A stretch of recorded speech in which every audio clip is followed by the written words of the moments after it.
Jay Crawford, Adam the Bull, Garrett Bush, and so many big names, it would take me hours to say all of their names.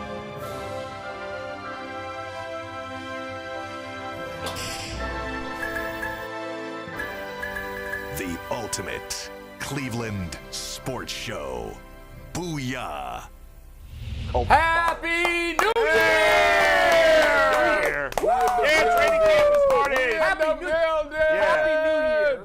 Because today we get our sports lives back. Yep, we do. Today, it's always the first day of training camp. For me, as much as I love baseball, for me, that first day where we have, and I know it's not the regular season, because then you can kind of have a Happy New Year when preseason starts, and then the real Happy New Year is when the regular season starts. But this is a day that we all look forward to, going all the way back to last January.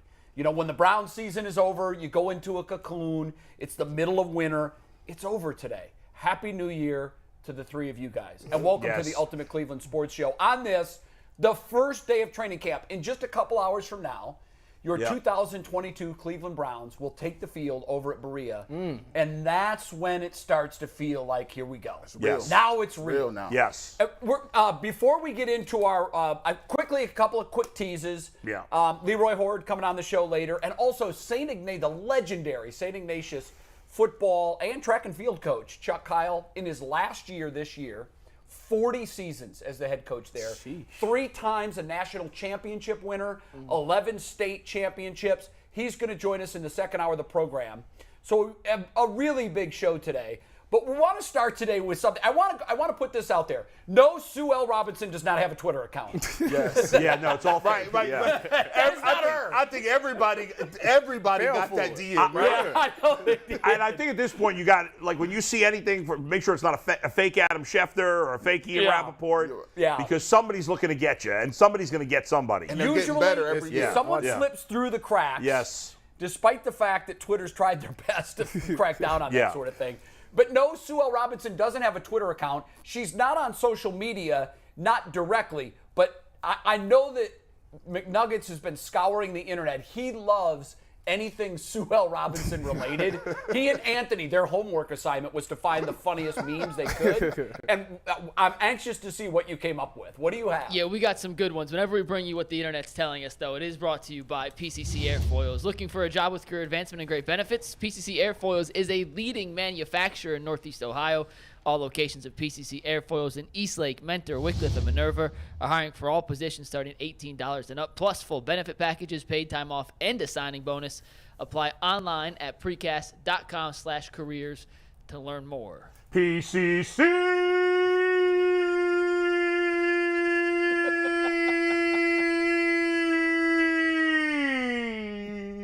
Airfoil. That was good. I like that one. I like that one. It's like the goal call. Right. Oh, and they see how long they can hold it out.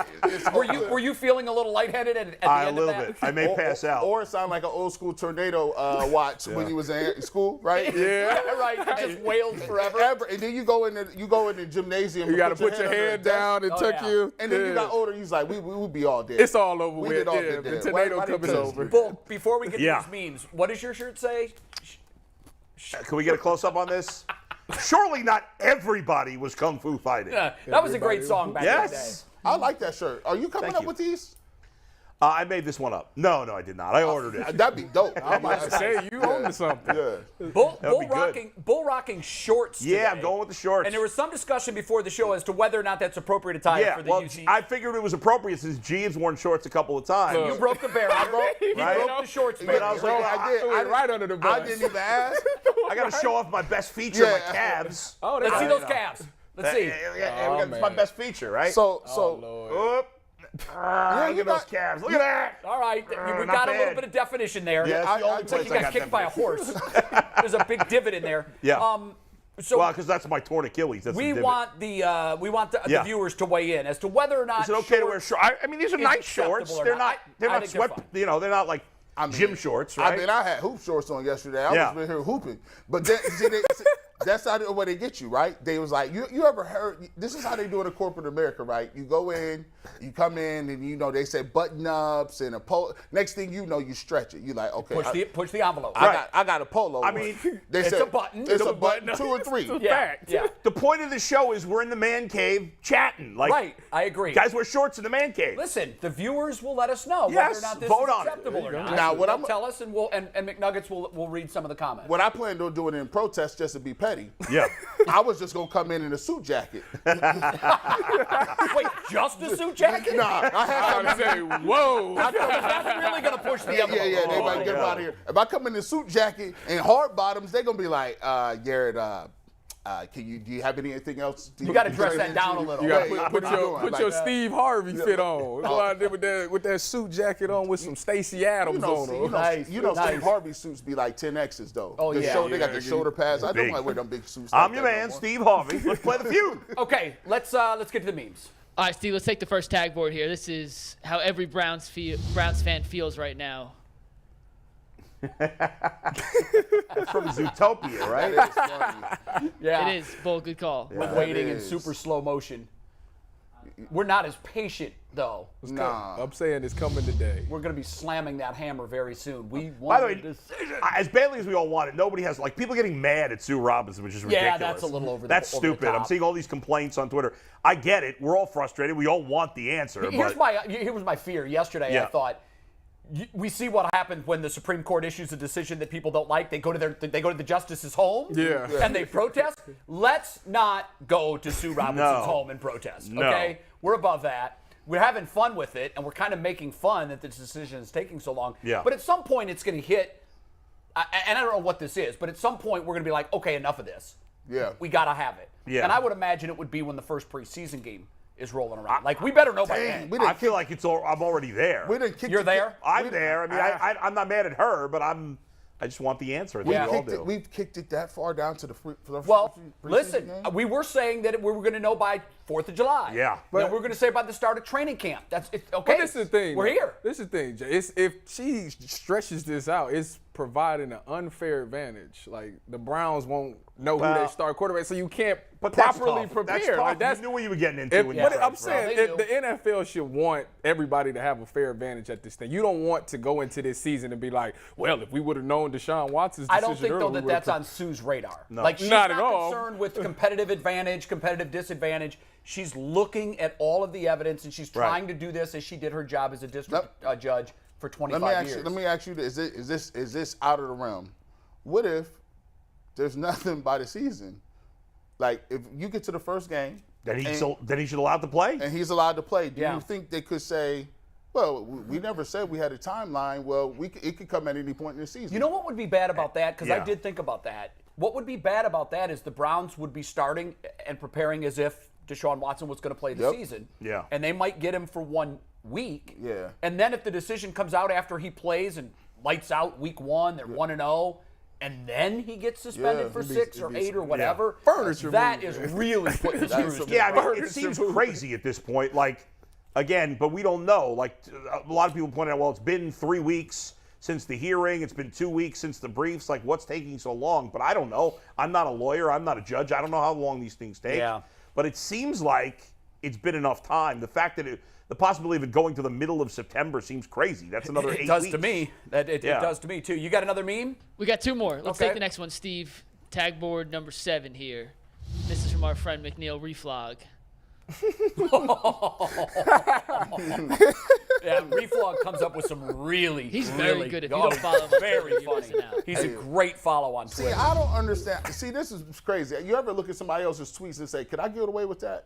Yeah. I don't know if I could put no federal judge's face on a milk box and get away with that. I don't know. Like, it might be like, hey, did you just really do that? I'm cool. I don't know if I could get away with that. Yeah. Well, he's a comedian, really, to me. So, okay, there you go. He's like in that Mike Polk vein and Sir Yacht. He's funny. And you know how sometimes comedians have a little bit of creative liberty to do things. They used to have a carte blanche. They was just it's a joke. They do whatever It's a joke. It's a joke. And it's not a threat. He's just saying, right. Where are you, Sue? Yeah, right. Where you at? That's good. That's a good one. New phone. Who dis? One more. Yeah. We got one more. This is from Dolan's Cheap, but it's a good meme. Dolan's Cheap.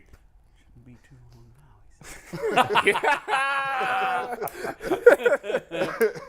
the internet stays undefeated is the bottom line of this. Yeah. I mean, it's been a while. Think about it. We said the same thing. Hey, Friday dump Memorial Day. Remember we talked about no, it? 4th of July. 4th of July, yeah. But this been going on 4 months. Right. Yeah. Months. Well, really, over a year, if you go back to when this story Right. first started, It's and to trickier get than to we this think. point, so much for swift justice. It started what? February of last year? Yeah. March, something like that. Yeah. I mean, so and here we are. We still Approaching don't know. a year and a By the half. way, if any of our viewers see some memes that they think we would be good for us to share with our viewers, send them to us, and we'll try to. If anything's really funny and makes us laugh, we'll We sneak can them put in. them on TV immediately. Before we move on, Jay, we got 3 YouTube comments I want to read about the shorts debate. Oh, okay. Go ahead. What are they Someone saying? called Bull the Cleveland Cav. Oh, I love that. I love it. Cleveland Cav, there you go. Yeah. Because you know what? It did seem like one of his calves Yeah, not was calves, way no, more just a defined than singular the other. calf. Well, the reason Is that for the that Achilles? is because my smaller one is the one I tore 10 years ago, Yeah. and I still haven't been able to get it back to as strong as the other one. I see. I got it. I got the Cleveland same calf. problem, I actually. kind of like it, though. I love it. I think it's great. Steve Good. B, which may be Steve Becker in disguise, says it's a sports show, not a fashion show. Wear sweats if you want. And then Raymond Moore says it's too hot to make Bull wear pants. You got to let this thing breathe. Let this thing breathe, baby. Let it breathe. Oh, It is actually comfortable in the studio. It is. I'm never hot in here. But even It's with the freezing. It's getting back here. hot I don't know in what here. you're talking about. Well, shout out you to guys you are hot guys. back there? It's so cold back here. Yeah. I think it's nice. I'm about to It's say, always it comfortable. must a be lot the of hot lights. air out here, guys. Oh, Must be the yeah. lights. We're keeping it nice and toasty here. All right, well, it is the first day of camp, so let's get into the Yeah, real topics let's here. dive into it. Obviously, no news yet on Right. Deshaun. I want to take a quick second to remind you that whenever the news comes down, we are going to flip the switch and we're going live. So here's how you're going to be notified. Go to our YouTube page, subscribe, and hit the notifications because this could happen at 1:30 today. It could happen at 3:30 today. Whenever it happens, the second we go live, you'll get a notification and you'll know to flip us on, and we'll have the very latest on the information when the decision comes out. All right, we start today with the beginning of training camp, and obviously this is a huge day. Yes. I know you remember these days well. Yes, I do. You went through many of the first day of camps at high school and also while playing at college. What is the first day of camp? I said it's kind of my New Year's Day. What does the first day of camp remind you of? First day of school, and I got pictures. Let me see those pictures. nice. Let We me- got you, Josh. Let me see Don't those worry. pictures. Show and tell, Look baby. at that. Oh, this my wow. time in San Fran. You know, so you come out the car, right? And they got in the parking lot. They got the photographers right there, and they taking pictures. When you get there, they make you sign your name and say what year this is and whatnot. And it's like happy camp. Next picture, me and my boy Mays in the parking lot posing for our check-in. So it's always that first day of You school. look like you're for me. taking a crap there. Yeah, it is. Well, you gotta be. I don't think I could do it like that. I see what you mean, though. You got your fresh backpack Yeah. on. You're here to. It's time to go to work. Yeah, it's time absolutely. To go to work. Let's G. do Bush, it. what about you? First day of camp reminds Man, you of? man, listen. See, Tyvus is a defensive back. Oh my goodness. Tyvus is running here playing 7-on-7 half the camp. Whoa, I did do inside drill. Oh, they gave you box some- safeties had to There come you down go. and do There you go. inside Come on, drill. you get you some of Come this on down now, here. I give me some points. Man, for linemen, it's like I gotta start touching grown men that's stronger than me, like for hours every single day. I'm like, bro. Actually, you start to think about it probably in middle of July, and the first thing you should be thinking about, you know this, that running test. Are you in shape? That running test is coming. You I know was never a fan of those.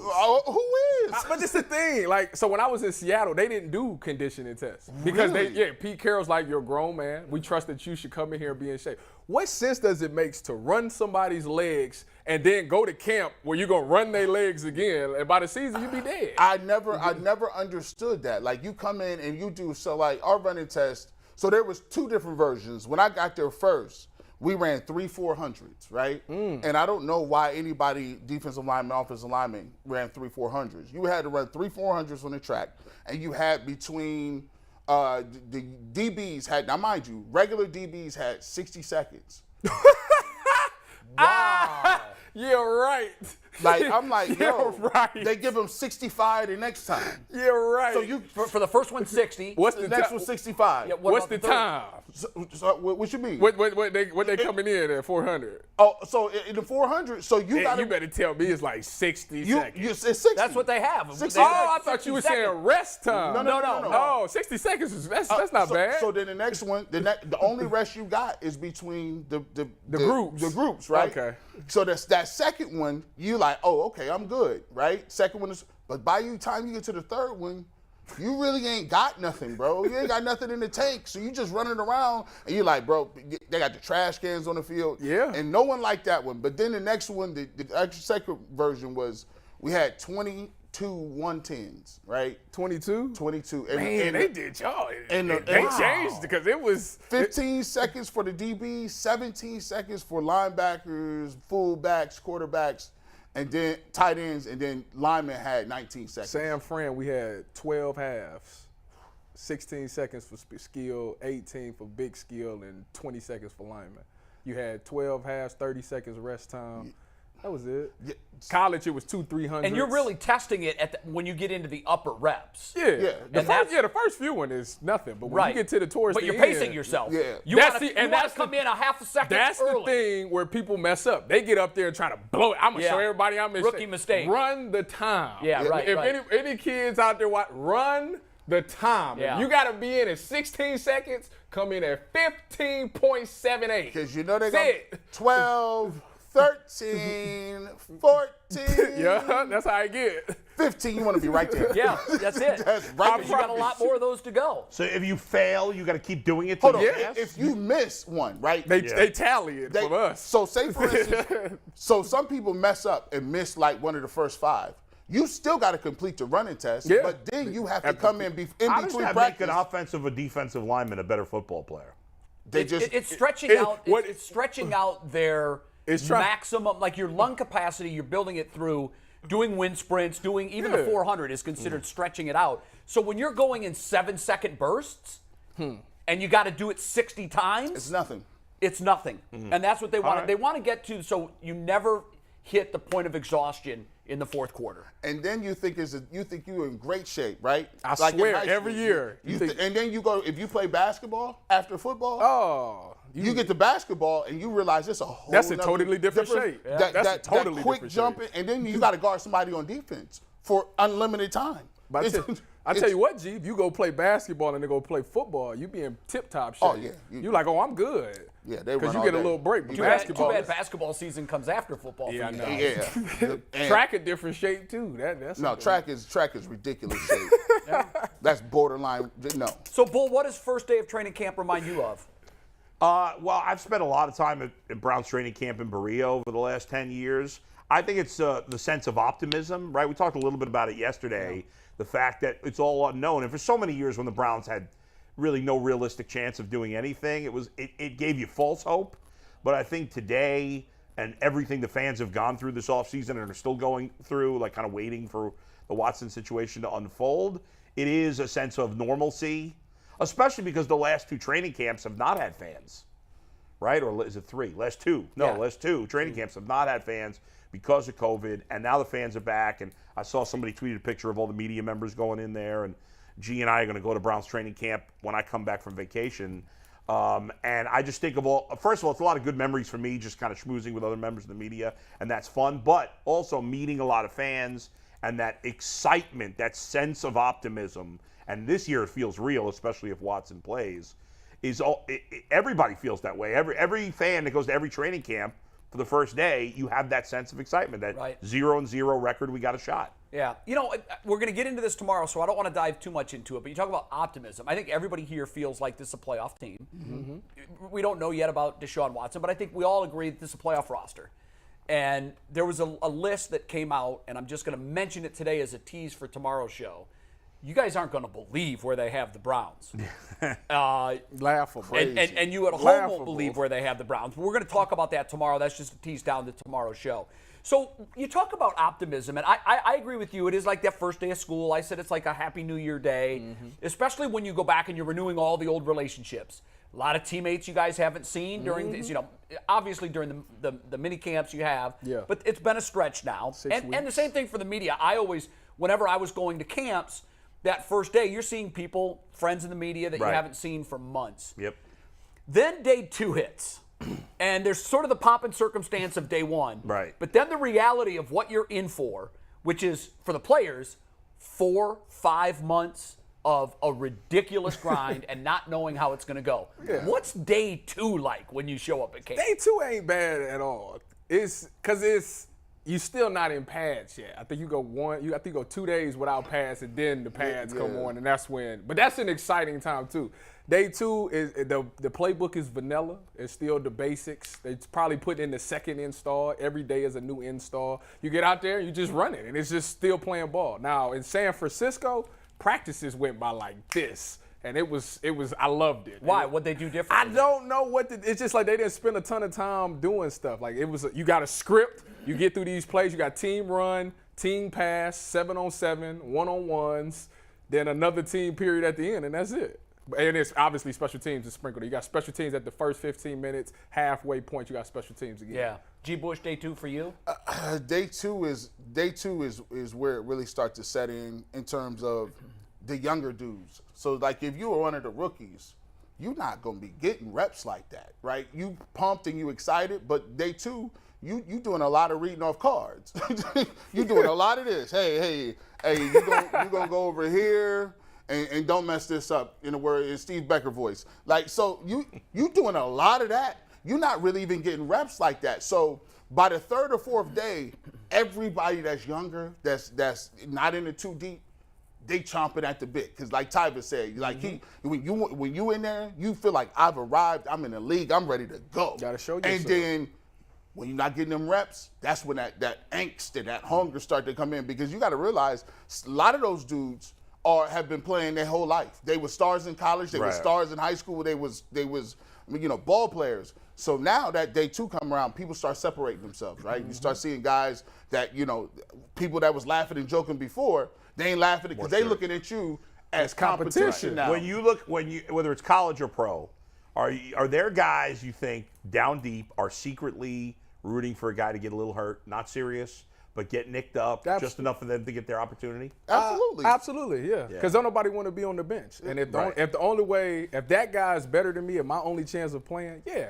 But that's over the course of training camp. That comes into effect. People's going to get hurt. People's hamstrings start getting tight. It's like, hey, you know what? Don't worry about it. Take the day off. I got you today on these reps. So that's when you get in there and you're able to prove yourself. That's how a lot of rookies end up with the 2s and the 1s. They like, we're going to rest one of our starting guys. Right. Earl, when I was in Seattle, Earl ain't going today. So Tyvus, you with the 2s. That's how that's you your get chance in. to make an impression. Exactly. Yeah. We're going to move on from this quickly because I want to talk about how Deshaun Watson should handle camp, because obviously all eyes will be on him. But before we move to that, quickly, you guys have both won championships. You won them in high school, state championships. You won a national championship at college, at Ohio State. Can a championship be won in training camp? In other words, the work that's being done right now, is it frivolous or is it absolutely the foundation to a championship season? I want to say, we'll tell this story a little bit. Yeah, I think you can. 1996, we played St. Ignatius, right? And at that time, we was playing them in the state semifinal. We had them 10-0 at halftime. 10. We like, oh, it's a wrap. We could never get past them. We just kept losing to them for 3-4 years. And we would say, why is this team on our schedule? Like, right, we're a public school. How we keep playing them guys? I'm like, we might not make it to the playoffs. 96, we thought we got over the hump. We could have swore we was going to the state championship game. They came back and did it, right? They came back and won the game and actually shut us down in the second half. 97 comes around. It's the hardest I've ever worked or ran or did anything in my life, even in college. In camp? In camp. All you were doing was thinking about beating them. Well, I was thinking about how I'm going to survive the next day. Long term, though. Long term. My coach, Tom McDaniels, was like, hey, listen, I'm going to let you know something right now. Hey, this going to be the hardest thing you ever done. And I asked him, because I do a color commentator for McKinley now, and I asked him last year during the game, he said, I had a conversation, and we'll talk about this with Coach Kyle. He had a conversation with him, and he actually was asking him how to get over the hump. And Chuck Kyle was such a cool dude. He was like, well, you got to do this, this, this, and that. Wow, no kidding. Facts. He's like, yo, he even asked him, like, we were ranked number 1, right? They ranked number 1 in USA Today. And Coach McDaniel said he was going to tell them USA Today did not rank us like that because he knows what kind of, he don't want that bullseye or the spotlight. And he didn't think we was mature enough to handle it. So he asked Coach Kyle, who beat the brakes off of us for 4 years in a row. And he said, look, embrace it. You say, you know, you just gotta embrace it, and then when you embrace it and you go through the motions and you say, look, the expectation is we gonna be here every year. And when you set the expectations and you work to those type of standards, it didn't matter if they had more people on offense and defense. We worked like we was better. We worked like we had to get to where they was at. And so you credit getting over that hump to what the work you did in training camp. That work you did running them like we would run. He used to he told my dad I had a job. He said, look, if he ain't at conditioning, I don't care if he played basketball, baseball, and he got a job, he got to come at 6 in the morning to get his work in before everybody. Wow, that's right. That's my language. I said, okay. Yeah, no, that's a championship mentality. That's my language. Everybody. That's what I'm talking about, G. What about you and your national championship at Ohio State? How much do you credit what you did in camp to being able to have that right mentality and get over the hump? Well, I credit it a lot, actually. We had a coaching change. Our defensive coordinator from Wisconsin, Chris Ash, came. So we was learning a whole new defense. And what I learned is that offseason, it's pretty much like the offseason that the defense is dealing with now at Ohio State. Just criticism. Y'all are terrible. What happened to the silver bullets? All of that. Right. So as a defense, we was like, listen, we about to we getting them bullets back flying. And we came together, hunkered down. Training camp was hard as heck at Ohio State. Hot, everything. Plus you with Coach Meyer, 2 days. Oh, it was ridiculous. But it helped us stay together. And what I found out is we grew as a family. Like, it sounds cliche, but we actually became a family. Like, bro, I got your back. No matter whatever happens, if you down, I got you. I'm going to pick you up. I'm not going to let you fail. And that mentality started in training camp. And that's what I think was the recipe that allowed us to make it past those hard teams in Wisconsin and Alabama and Oregon. When we got to those games, I think the fact that we loved and cared about each other, because I wanted to look my teammates in the eyes and let you know, I will not let you down. I'm not going to fail you. Whatever it takes. If it takes me to go out there and run through the A gap, full speed, and hit this quarterback and this running back all game, that's what I'm going to do. Bonding, team building, everything. All that. And it all started in training camp. Wow. All right, good. Good to know. All right, we want to talk about Deshaun Watson because every eye at camp, all the national media is here. They're here for one reason. I mean, they usually would come by the Browns camp and they'd be here for a day or two every year. But this year, ESPN has sent the troops. NFL Network has the troops. NBC has a person. CBS. All of them are here. Yeah. And they're all looking at number 4. Yeah. They want to be here when the news breaks, and they're all anticipating it's going to be early. It'll be interesting to see what happens if by day 7 of camp we don't have a verdict, how many of them peel off and go home or go to other camps. How does Deshaun Watson handle the media crush that he is certainly going to see at this training camp? First of all, he should talk to the media today, I think. I don't know they already talked. I'm assuming he hasn't talked. They started at 11, correct? Have we heard if he's going to talk? Stefanski talks at 11:15, I believe. Yeah. I'll look at, but no one's spoken yet. I haven't seen any quotes or anything on Twitter. Okay. Yeah. Okay. So I think it's imperative that he talk. I think it's also imperative when he's asked about the situation, say, listen, I've talked about this a bunch of times. I have nothing new to say about it. And, I stand by it. It's being handled by the league. It'll eventually be settled. And I wouldn't go into any further detail about the situation because I think he, can only say something wrong in that vein. But I think he should talk, and he should start getting in the habit of talking about football and trying to, sway the media to ask him football questions, even though especially the national media is not going to want to ask him football questions because they got their stories that they want to write. And if you're the Browns, do you want to put them out there? Or do you want to shield them from all of that? No, I think it's a bad idea to hide it because if you're hiding him, it looks like you're hiding something. And I don't think you want to do that. Okay. And I For the record, Nick Chubb and Myles Garrett spoke today. Deshaun Watson did not speak. Yeah. Okay. It doesn't surprise me. Right. It doesn't. And I'm with you in theory. I want him to talk. Yeah. And if I'm the PR guy, and if I'm the Browns organization, I want to get him out there for the exact reason you said. Yeah. But I can understand. I anticipated that they would not make him available at least today. I think he will sometime this week. He's going to speak. But it doesn't shock me that the Browns didn't roll him out there today. I think you could do a good job of, like you said, sometimes people can use the media to get their point across, right? All you have to do is come out there and say, you don't got to Marshawn Lynch the thing, right? You can just come out and say, look, hey, like you said, I've already talked about this before. You know, we've spoken about this many times. As you know, there's a continuing, case going on that I will have to, attend next year. And I'm leaving it up to my lawyers and my team to handle that. When you guys will probably know when I know. So basically, and then you say, hey, but I am here and willing to take any questions about football. Yeah, I think that's exactly what he should start with a declarative, make a statement, exactly what you just said. I want to talk about this. I want to clear my name. I've been advised by my legal team to let the process play out. When it does, I'll have plenty to say. But for now, I'm only here to talk about football. No disrespect to you. I know you guys have a lot of questions. I will answer any question that is football related. If it's not, I'm just going to look to the next guy. Yeah. And you don't have to be Warren Sapp and say next question. Yeah. You don't have to be Marshawn Lynch and say I'm just here so I don't get fined. And I do think, to your point, your original point, my God, absolutely. The media is there. Use it. Use them as your tool to get your message out. In this case, that message, I believe, should be football-based only. Yeah, and I think the local reporters want to talk football now.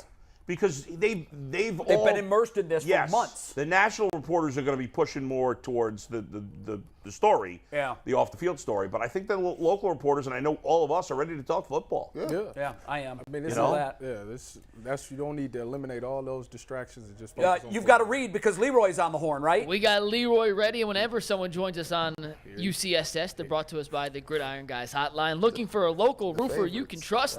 Family-owned since 2003, the Gridiron Guys have grown to become Northeast Ohio's top-rated roofers. They exemplify quality work practices, and they're a valued resource for homeowners, and they offer a 10-year workmanship warranty. Call 330-573-7967 today for a free estimate or roof inspection. Gridiron Guys. It never gets old. It never gets old. I love the intensity. Leroy Hoard, welcome to the program. Happy New Year. What does the first day of training camp mean to you? There it is. No more fun time.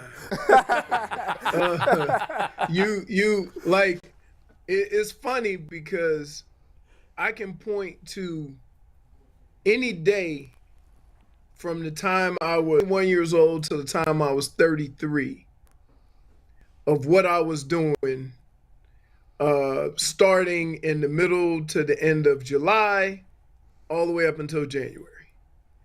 In some instances, you got a 6-month schedule of what you were going to be doing for the next 6 months. So for, the last 3 or 4 months, you've been getting up, deciding when you're going to work out, what you're going to do, where you're going to eat, how you're going to do things in the off season. And then that all comes to an abrupt end and you're on a schedule for the next 6 months. Yeah. How did it change from your rookie year to your last year training camp? My rookie year, it was a lot of unknowns. I didn't know, for example, how the veterans gonna approach practice. I don't want to go at them too hard, then they get annoyed because they're getting ready for the season. I didn't want to run too soft because then I didn't want to think that they could just push me around. So you had to kind of play that game. As your career goes on and you start getting some skin in the game, then you start getting that respect on your name, and then people stop messing with you. So my last year in the season, it was like, all right, these are the things I need to get done to get ready for the season. I need to work on this. I need to do these things. I need to work on my footwork. I need to work on, catching some passes from the quarterback, running these routes, getting refocused on different situations, defenses, and stuff like that. And then you go through the competitive portion of sports, and that you've been playing football up until this point all year, whether it's minicamp, whether it's off-season conditioning, but you haven't been competing at this level. Once you get into camp, the competition picks up. Then when you start practicing against other teams, then it really picks up. You get a little taste of it in the preseason, and then you get yourself ready for the first regular season game. Leroy, I got this is really for all of you guys that played. I heard another reporter yesterday say this, and I like this comment, but I wonder if players feel that this is true. There are some players that want to win, and there are some players that need to win. In other words, there's some guys that, everybody wants to win, but there's some guys that's all they care about. And there's other guys that maybe make business decisions at times. Do you buy that, or you think everybody wants it equally? No, I don't buy that. Okay. You don't get to this level by not being a competitor, right? Like, you didn't get to this level of football by just saying, I'm going to do what I can to get by. Like, that couldn't be farther from the truth, because you've had to show at some point in your career that you were ultra competitive, that you were willing to claw, fight, and scratch and do whatever you can to be successful. Now, what happens is, and I call it the old Philadelphia 76ers mantra, is the process, right? These organizations and these teams that go into a rebuild or whatever, talking about the process of rebuilding it and getting back to where we were. Meanwhile, those guys that you dragging along have gotten comfortable with the status quo. Oh, yeah. Right? We've seen that here. When you look at an organization like New England, I don't care who's on the field. You're out there to win. And so you kind of have to get rid of those losing attitude, right? And so I don't think it's because players become, careless or they don't want to win. I just think that it's become so acceptable around your organization that these guys just basically just gave up and say that's not the end all be all, right? You have some guys who they say this guy's more concerned with money than he is about winning. And I would say, yeah, it's a job. It's a job. I would like to go somewhere where I can make a difference, but I'm only one guy. It's still a team. It's still an organization. The attitude has to be such throughout the whole organization that this is what is expected and losing is not an option. And so, listen, we all know the organizations that are like that. Because guess what? There ain't no way in hell that a team like Kansas City gonna go 9-8. They're not. Green Bay is not going 9-8. Right? That's just the organizations that gonna have 10 to 12 wins every year, gonna compete, gonna be in the picture at the end of the year. How did they build that? They built that on, okay, here's where we are, here's what's expected. You come to this team, this organization, this is what's gonna be required of you. How we work, how we play, how we get ready for games, and all this. And it's kind of built. And once you get to that point, then you start winning on a consistent basis. Because guess what? How long we been talking about the Cowboys having enough talent to win? Why ain't they winning? It always seems like there's something that's not quite there. But that changes over time, Leroy. I mean, the Giants were a great organization for a long time, and now they suck. They've been terrible for a while now. So it does change. Because guess what? Yeah. Those guys that are on that team and that organization, no matter how much they say we want to win, they've accepted it. Like, back in the day, you lose 2 or 3 games. There used to be somebody in the locker room that lost his mind over losing like that. Lost their mind because it's not acceptable. And you have to build it a number of ways. First of all, you got to be able to look around and look at the guy next to you and think, this guy's good enough for us to win. This guy is good enough for us to be able to compete on a daily basis. Okay? You can't ask a quarterback and talk about it, like, for example, down here with Tua. You can't complain about this guy not winning games and then have the worst offensive line in the league. You can't do it. I disagree. So, really? What? Look at Joe Burrow's offense. Name a, huh? The Bengals went to the Super Bowl with the worst offensive line in the NFL because they had the quarterback. Who? The Bengals had the worst offensive line in the NFL last year. He also threw 5. They also had 3 of the best wide receivers in the league. And quarterback. They also had a guy. Wait, here. Yeah. They also had a quarterback that could throw a 5-yard pass and the guy take it 80 yards. Okay. Yeah, who needs a line? So while that offensive line may have not been the best, you have surrounded that bad offensive line with so many weapons that he didn't have to throw it deep.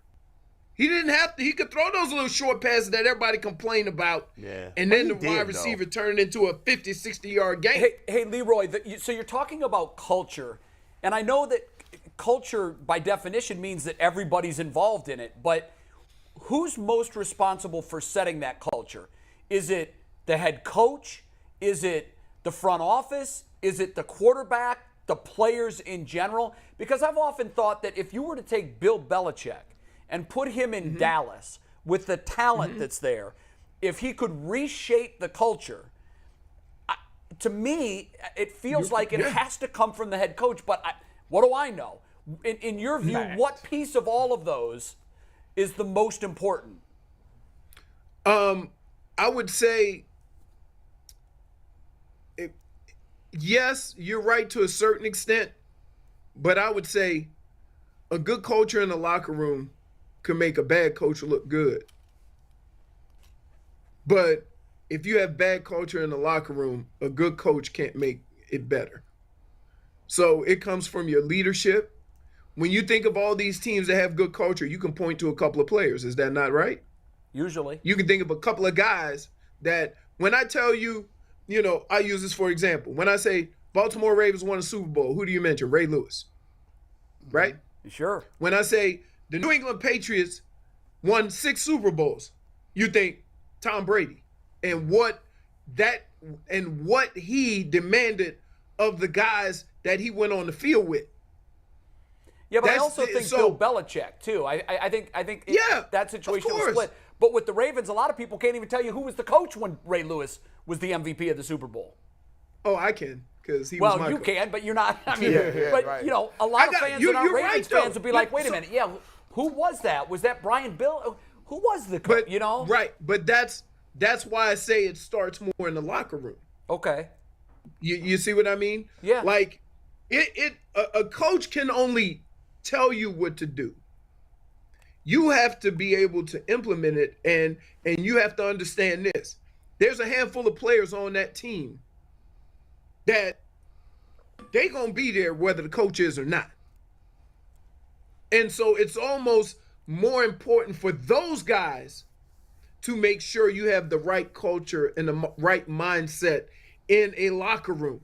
So when I was in Minnesota, right, we can think about Chris Carter, John Randall, Randall McDaniel, right? You had a core guys, Robert Smith, that had been with Denny for so long, they knew what Denny wanted, and they set that tone in the locker room and how we were going to do things on the field. Right. Now, Denny may have barked the orders, but you best believe if you wasn't handling your business, the players were going to come to you and say, this is how we do things. When you think about when I was in Cleveland, you think about Michael Dean Perry, Kevin Mack. You think about some of the guys that played on defense. He brought in, I tell you, I'll give you a perfect example. Bill Belichick brought in Pepper Johnson. Yeah. He brought in guys like Joe Morris. What do you want them there for? They know what he wants. They know how he wants. They know the culture and how he does things. So they come and they kind of set that tone. And so you definitely need players, because at the end of the day, when you get in between those lines, right, the only person that you can lean on is going to be the guy next to you. And if y'all don't have a direction or guidance or an idea of how you're going to do business in between those lines, it don't matter what the coach is teaching you. And every team has it. Every team has. When you talk about these current Browns, there's a handful of players you're going to think of that, okay, this guy is setting the tone. That's one of the things Jarvis Landry did. Jarvis Landry set the tone was how football is going to be played on the offensive side of the ball. Who are those guys now, in your mind? I would say, like, for me, and it's not because he's vocal, but how he plays the game. Nick Chubb. You see Nick Chubb play football, you're like, oh, man, this is a tone setter. This is how we going to do things. This is how we going to be physical. You think when the defense see Nick Chubb run the ball like that, and then they go on the field, they know how they got to handle business. And that's just the way it is. It's like that with every sport. Leroy, let me ask you a question. You talk about the culture. I always say that there is about 10 owners at one given time that may be trying to win at all costs. And what I mean by all costs, I mean Al Davis, all costs. I don't care about none of that. Let's get it done. I got to look at Jimmy Haslam, and he get a lot of flack for a lot of stuff. My problem with the old Browns was the players that was on the fringes, that was talented, we ain't touching them. The players that, I don't know if they're going to rock the boat a little bit, we not touching them. But Jimmy Haslam has done something to bring in guys.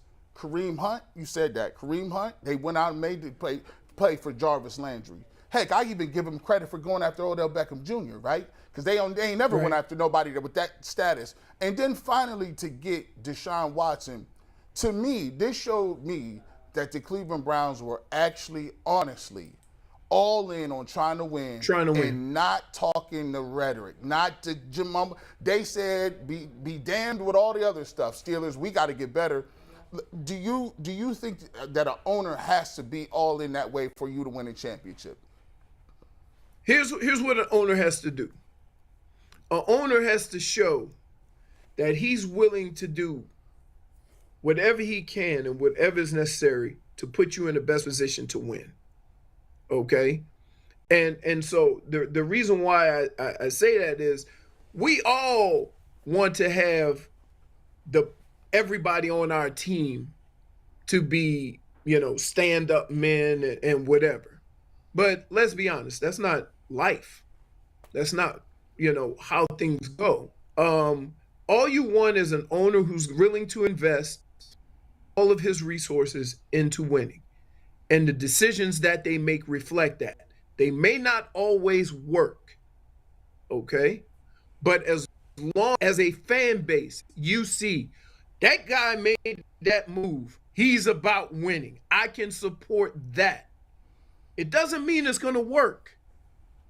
But you feel good that your owner is willing to do what it takes or what he feels is right to win. And that's what you've seen in the last, 4 or 5 years. Now, it didn't always work. And that is the thing that people tend to look at owners and not give them credit for. See, you give them credit for making the move, but when it doesn't work, then you discredit them. And I'm not going to do that. I've seen what the owner has done, who he's brought in, the risk that he's been willing to take as far as coaching staff, what he's done to accommodate the players, what he's done to pay the players, to bring players in. And now you just hope that, now that you have that commitment from the owner, now you hope it just all melds together and works. But you can't be promised that. See, that's not a guarantee. Like, we live in this world. Like, I don't know, with kids feel like, oh, if I work hard, it's supposed to work. No. It don't, just because you do everything you can, don't mean you get what you're supposed to get. Talk about it. Amen, brother. Leroy, I got a question. So you being one of those physical running backs, the first day of pads, you know how it go. Was you the guy that initiated that contact that made everything physical, or did the defense do it and you just like, all right, now it's time to turn up? Yeah. Every time I put my uniform on for practice and pads, I put my mouthpiece in my sock. Right? Okay. All right. And so here's what I would look at. I was a no mouthpiece guy. I went out there with no mouthpiece. Being a veteran, you had to avoid the landmines. And the landmines are young fellas out there trying to make their name by coming blow you up. Okay. So I would get a feel for what's going on. Write a number on my hand. I say, oh, he, right? And I promise you, I knew who they were. They were coming out being, I told you about them Tuesday, them Wednesday, Thursday Pro Bowlers. Well, in worse, because you got 80-plus guys and 20 of them trying to get a job. Yeah. Yep. Oh, yeah. I put my mouthpiece in, and I make the announcement. If we play football, just let me know. Okay? Don't sneak up on me. Don't try to sneak hit me. No sneak. We got all these people out here watching practice. Okay? But it was the linebackers, right? Because the DBs ain't on that. No. It's look. If the safeties, they thought that, I'm gonna light him up. But I was ready. You ain't gonna get me. I done been through this a couple of times. So they would come and get some. They get lit up a little bit. And then that's right. Then it would quiet down. They were like, damn, I didn't realize you was that thick. I said, hey man. Pause. I said, what are we doing? Like, what are we doing? Like, you ain't gonna make the team light me up. That's a fact. Right? They thought But they had that if that's- angle. They had you lined up in their peripheral. Catch you they slipping. didn't size you up. He's like, no, I Size see you me over up. here. No. Dude, I remember I was in practice one time, and I'm running like a sweep or something, and I turn it up a little bit, and I'm like, getting to the sideline. I'm about to just go head on and trot it on down, and I see somebody, and I could see in his eyes, he coming with some violence, right? So I had to drop a little chicken wing on him, and he went all up against the fence, and the fans, woo! And one of the other DBs came over there and said, not him. Not him. Wrong dude. Just like the second day of camp, we got 3-4 more weeks. Not him. We don't need that. It's on. Hey, Leroy. So, I was saying, speaking of guys that, probably nobody wants to challenge in camp, Myles Garrett certainly is one of those guys. And on the first day of camp today, he spoke, and he had some interesting comments. Here's one of the comments here. I asked Myles from Omar Ruiz of NFL Network. I asked Myles Garrett if he enjoys the pressure the Browns defense will put on itself, given the uncertainty at quarterback. He said, yeah, quote, it's all going to be on us. Pressure makes diamonds. Love that. One, what do you think of that quote? And two, a lot of guys would kind of say, no, it's not on us. We trust us. He's admitting right there, like, hey, Jacoby Brissett ain't Deshaun Watson. That's what I'm saying. We got to do it. Wait. We've been talking about this for 3 weeks. Yep. And I've told you, they're going to have to run the football and play defense. It ain't no secret. It's not a secret what the Browns going to have to do to win. Yeah. No, I know that, but some guys won't admit that. Some guys wouldn't admit that. No, that's a lie. Why not? If you're a defensive player, It's you a go fact. automatically say that anyway. All right. Miles Garrett watched the show. We've been telling him It's for a 4 months. fact. Fair. That's fair. He wants the smoke. Why wouldn't he? Look, here's the deal. Yeah. Football teams are built in a number of ways, right? Everybody wants to win a certain way. Everybody wants to win scoring 35, 40 points. Well, football's not like that. Some games you're going to win 10-7, and it's going to be a drag out, just physical football game. Some days you're going to have to come back. Some days you're going to shut a team down, okay? I appreciate the fact that the star on defense Love it. is going to be the guy that says, yeah, I'll own it. This is what's going to be required of us. But it's not a secret. Like, he didn't say anything, wrong. He basically just said, I have identified the issue like you guys have, and I'm going to go ahead on and own it. Kudos to him, right? But it ain't nothing that we don't know. That's true. Like, if the defense give up 25, 30 points, what you going to be saying on Monday? You ain't going to be talking about Jacoby Brissett. Nope. You're going to be talking about the defense. Yep. You're right.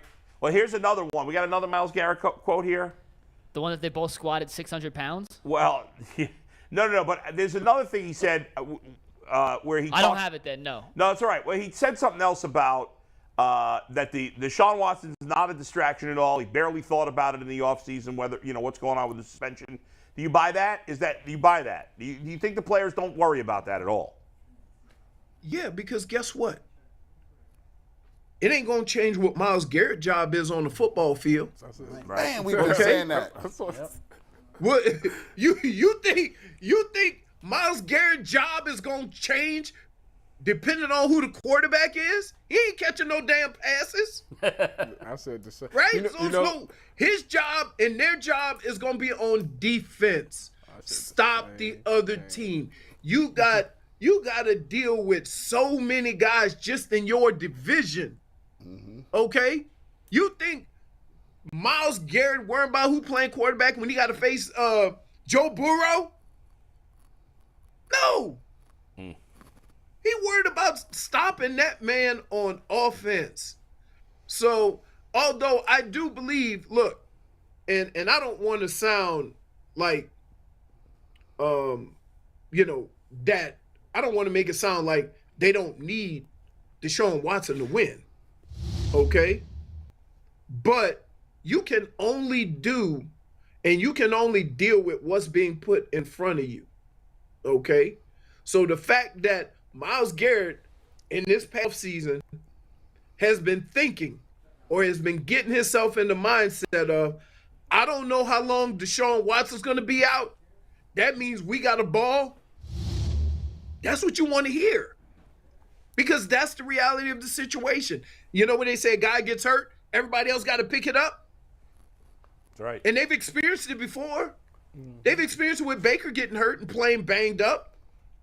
They were still able to compete. Yeah, they were able to compete in a lot of games without having a healthy Baker Mayfield. So, Leroy, to your point, look, I think that's why they more prepared this season. That's why the D. Watt thing, as a defensive player, speaking as a former defensive player, you can't be worried about the offense. You need to be worried about my assignment. All this D. Watt thing do is try to create an excuse. It's like a built-in excuse. So if the season don't go well for us, we didn't have D. Watt. But as a defensive player, you're thinking to yourself, if I hold every team to 0 points, it don't matter who the quarterback is. All we need is 3 and I tell you what, one of the biggest jobs of Stefanski is going to be to make sure he pushes that agenda. No excuses. Right. Yeah. Just because we don't have Deshaun Watson is not an excuse not to win. Yeah. Can we explain? Maybe you can help me out with this. There's a lot of cliches that go on in the media, and I think people just say it and they just keep saying it, and then it becomes like a thing. You've been in the locker room. I try to explain to people, like, when they say distraction, you just saw it. Like, hey, has Deshaun Watson been a distraction? You asked Myles Garrett that. I tried to explain, like, the NFL is so competitive, it is so strenuous, that you are just trying to figure out minute to minute how you gonna move. You got guys, you think Deshaun Watson is a distraction to some dude that got to go home and look at his wife and kids in the face and be like, I got cut again, or I'm trying to get back in the practice squad? Like, don't go there. Like, you see what I'm saying? These is grown men trying to. No, I got you. So to you, what would a distraction be in the locker room where it would prohibit you, Leroy, from doing your job? Nothing. Because your job is your job. Work like, through it. If Myles Garrett's job is to rush the quarterback, what the hell I got to do with who playing quarterback? You getting credit for doing your job. You getting paid for doing your job. Now, the people are going to make it seem like it's a distraction because everybody's going to keep asking them about it. But I would say, and here's where that first team meeting goes. That first team meeting, the coach goes in and says, hey, guys, there's really nothing you need to say about Deshaun Watson because we don't know either. So keep it moving. Like, true. What comments or what are you going to actually say to anybody to make the situation any different? So shut up. Yeah, you don't need to comment on it. Yeah. And again, he's also got to push the agenda of just because Deshaun Watson is not playing, it don't mean you got to pass not to do your damn job. That's right. Yeah. Great point. Great point. That's Okay? that's if a your culture job thing, is to too. block, No doubt. if your job is to block the left guard, should you care who's playing quarterback? No. Block the left guard. Right. The left Absolutely. tackle. So once we get through that, and that is probably the most important message that a coach can give early in camp, okay? To set the tone as far as what is expected and where the leaders of the team come in, what is expected, what we're expected to do, how we're expected to do things. Because again, this team is set up to be able to play a style of football that you don't need a Hall of Fame quarterback. Right. Run the ball, keep your defense fresh. Right. Now, let's be clear. When that top 5 quarterback gets there, you should be that much better because you have learned how to play football without him. Yeah. Right. And so from that standpoint, there's too many moving parts of the ball field to make it all about one player, even though that player is very important and is an upgrade from what you had. Okay. But at the same time, it doesn't give everybody an excuse not to go out and prepare and work hard to do your job. You know? Absolutely. So guess what? Here's what's going to happen. They're going to play the first game of the season. You're going to get a nice little recipe of Nick Chubb, Kareem Hunt. You're going to get a little play action with Jacoby Brissett. They don't do what they do, and you try and win football games that way because you've been doing it for the last 2 weeks. It's no secret how the Browns have been winning football games. Now, Deshaun Watson comes back. You open it up a little bit. You're going to have time. The offensive line is going to give the quarterback time. And now you have a new dynamic that you've added onto your team, whenever that may come. Shock and awe. Hey, listen, Leroy, Thanks, we got to run. Thank you very much. It's all great stuff, especially the culture stuff and everything else. It really gives a good inside perspective for what's going on there. We will see you next week. Have a great weekend, and we'll see you soon. Thanks, my man. Go Birds. All right. Yes, sir. Leroy Hoard, always good stuff. We're going to take a break because Coach Kyle is in the building. We're going to come back and talk to him about his last season at St. Ignatius. There he is, the legendary Chuck Kyle is in our studio. But before I do, I just want to drop this quick nugget because I just saw this, and this is big. We know that the Big Ten is adding USC and UCLA. Mm-hmm. CBS Sports is reporting that the conference is also considering adding, get ready, Cal, Miami, Oregon, Stanford, and Washington. Oh, and Miami and Florida State, too. Yeah. So where this stops, anybody's guess. We'll talk about that later in the show. But coming up next, as soon as this break is over, we're going to have the legendary coach Chuck Kyle in studio to talk about his incredible career and how he's looking forward to his final season at St. Ignatius. Stay with us. We're coming right back. Hey Cleveland, it's Adam the Bull. And if you love sports as much as I do, then you've got to be watching the new Ultimate Cleveland Sports Show. But if you don't have 2 hours to watch it live or on YouTube, well, there's a podcast version, so you're in luck. Listen to it anytime, anywhere. We're doing things on this show that no one else is doing. We're getting crazy. Find out for yourself. Check it out wherever you get your podcasts.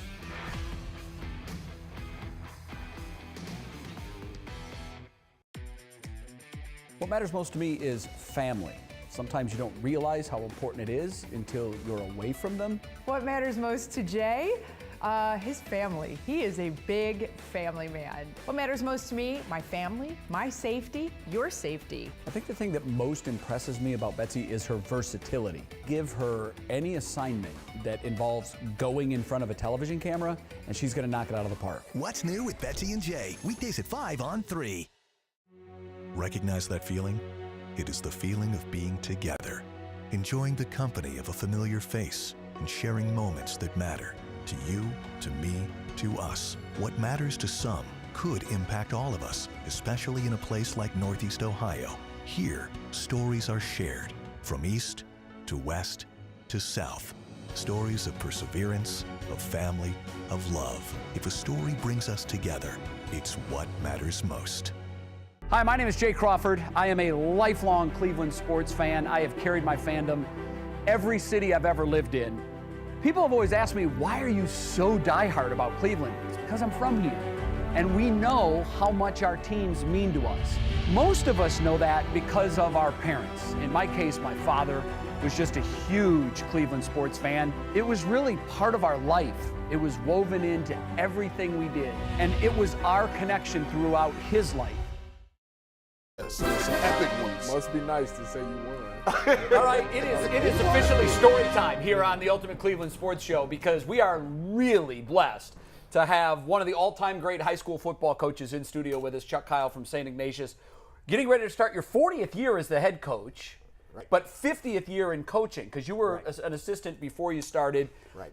Most people know the resume, but I feel like I love reading these numbers because they're so gaudy, but they're just, you can't even be impressed enough. 11 state championships, 3-time national championships, and I got your total record here. Look at that record, 369, 104, and 1. Absolutely an incredible record. Who did and you this tie is with? your last season. Oh, the tie was with St. Ed's. The Ed's fans will tell you. They wear that proudly, don't they? They did that one. All right. They did that proudly. So, Coach, there's so much to get to, but before we look back, I want to ask you about your mindset as you're getting ready to go through this song and dance one more time. Where are you? How do you like your chances? I'm sure your goal every year is to win the whole enchilada. So do you feel extra pressure this year because it's the last dance? No, I don't want to go pressure. No. What really? Why am I doing this this year? Ryan Franzinger, who was our defensive coordinator, I coached him. He played for Ohio State and all that. He's the next head coach. We did that right away. We didn't want to do this national search thing. Cut it out. You've got the guy. Here's right the there. guy. Let's just do it right. He knows the pro. Well, anyway, I just wanted to be there to help bring that along, to mentor him so that when I walk out, he's good. He feels confident. He knows what to expect. He's defensive coordinator. Now, there's a little bit more now than just the defensive coordinator. And that's what to me, this year is about. I've got some really wonderful young coaches. A number of them played for us, so they get the culture of what we do. Sure. And so for me, that's the important idea. The idea that this is this year-long going by everybody, I'm not, Right. That's not what I'm doing. You don't want that. That's not what I'm doing. I don't want to do that. It's just I want to feel like that I can walk out going, I have the program in great people's hands. They're going to do it the right way. What will you do? Have you thought about what you're going to do after coaching? Do you want to call my wife? He's got a honeydew list 40 years long.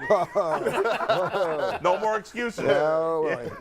But okay, now to answer that question accurately, I've done a lot of work with USA Football and with the Browns, the Browns youth. I'm the Browns youth advisor. Yeah. Okay, I think some of you know that, and what I'm looking forward to doing is there's so much more research being done on in the area of tackling and blocking, right? Making it a safer game, okay? And that needs to be taught and worked on and researched. Is the game safer than it was, say, 5 years ago? Because there's I been can so honestly much look attention at you, on and that? I'm just being honest. Sure. Yes, it is. It is. Because of these programs, right? Right. And when you guys played, there's a guy running at you and you just ran up and, man, stick your nose into him and you're not sure where you're putting your head and all that. Just very quickly, right away, you teach a young kid, anytime there's a ball carrier, you should have a tackle plan. And what does that mean? If that's the ball carrier and he's over there, I know I'm going to hit him with this shoulder and my head's going to be over there. Yes. I already know it before he gets here. Yep. So there's no confusion. You're not getting caught in between. And here comes the head a little bit. Right. And understanding the idea of leverage. So many sports, leverage. But there is leverage. There's the ball carrier. I cannot let him go around me this way. I'm going to be here and keep this shoulder and ready to tackle him. So when he cuts back, my head, it will be behind him. But here comes these other guys, right? So I'm just showing you an example. Right. There's some wonderful guys that played 20 years ago, right? Mm-hmm. And here's their son getting to that age where he's going to start tackle football. The game, you can't go out there and do Oklahoma drill. That's no longer here, fellas. Right. That's gone. Yeah. All of us did that. Wow. Yep. Yeah. And the fortunate thing for me, I was the youngest of 4 boys. I was thrown into the wall my whole life.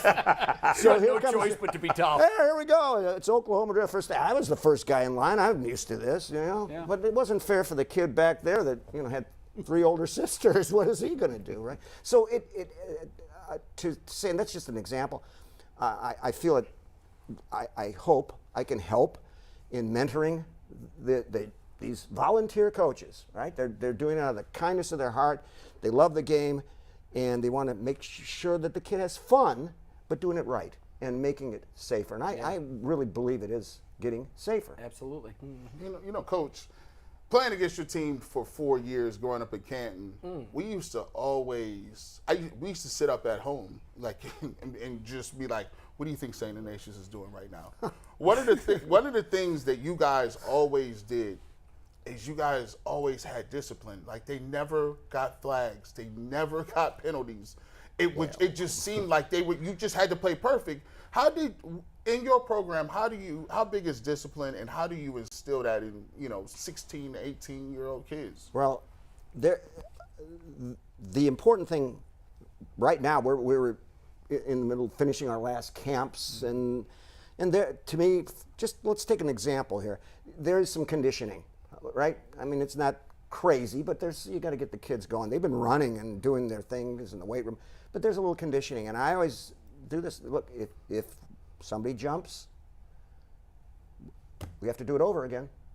Why? Because when you jump, when you have a penalty, you're not the only one being punished here because you jumped off sides or because you held.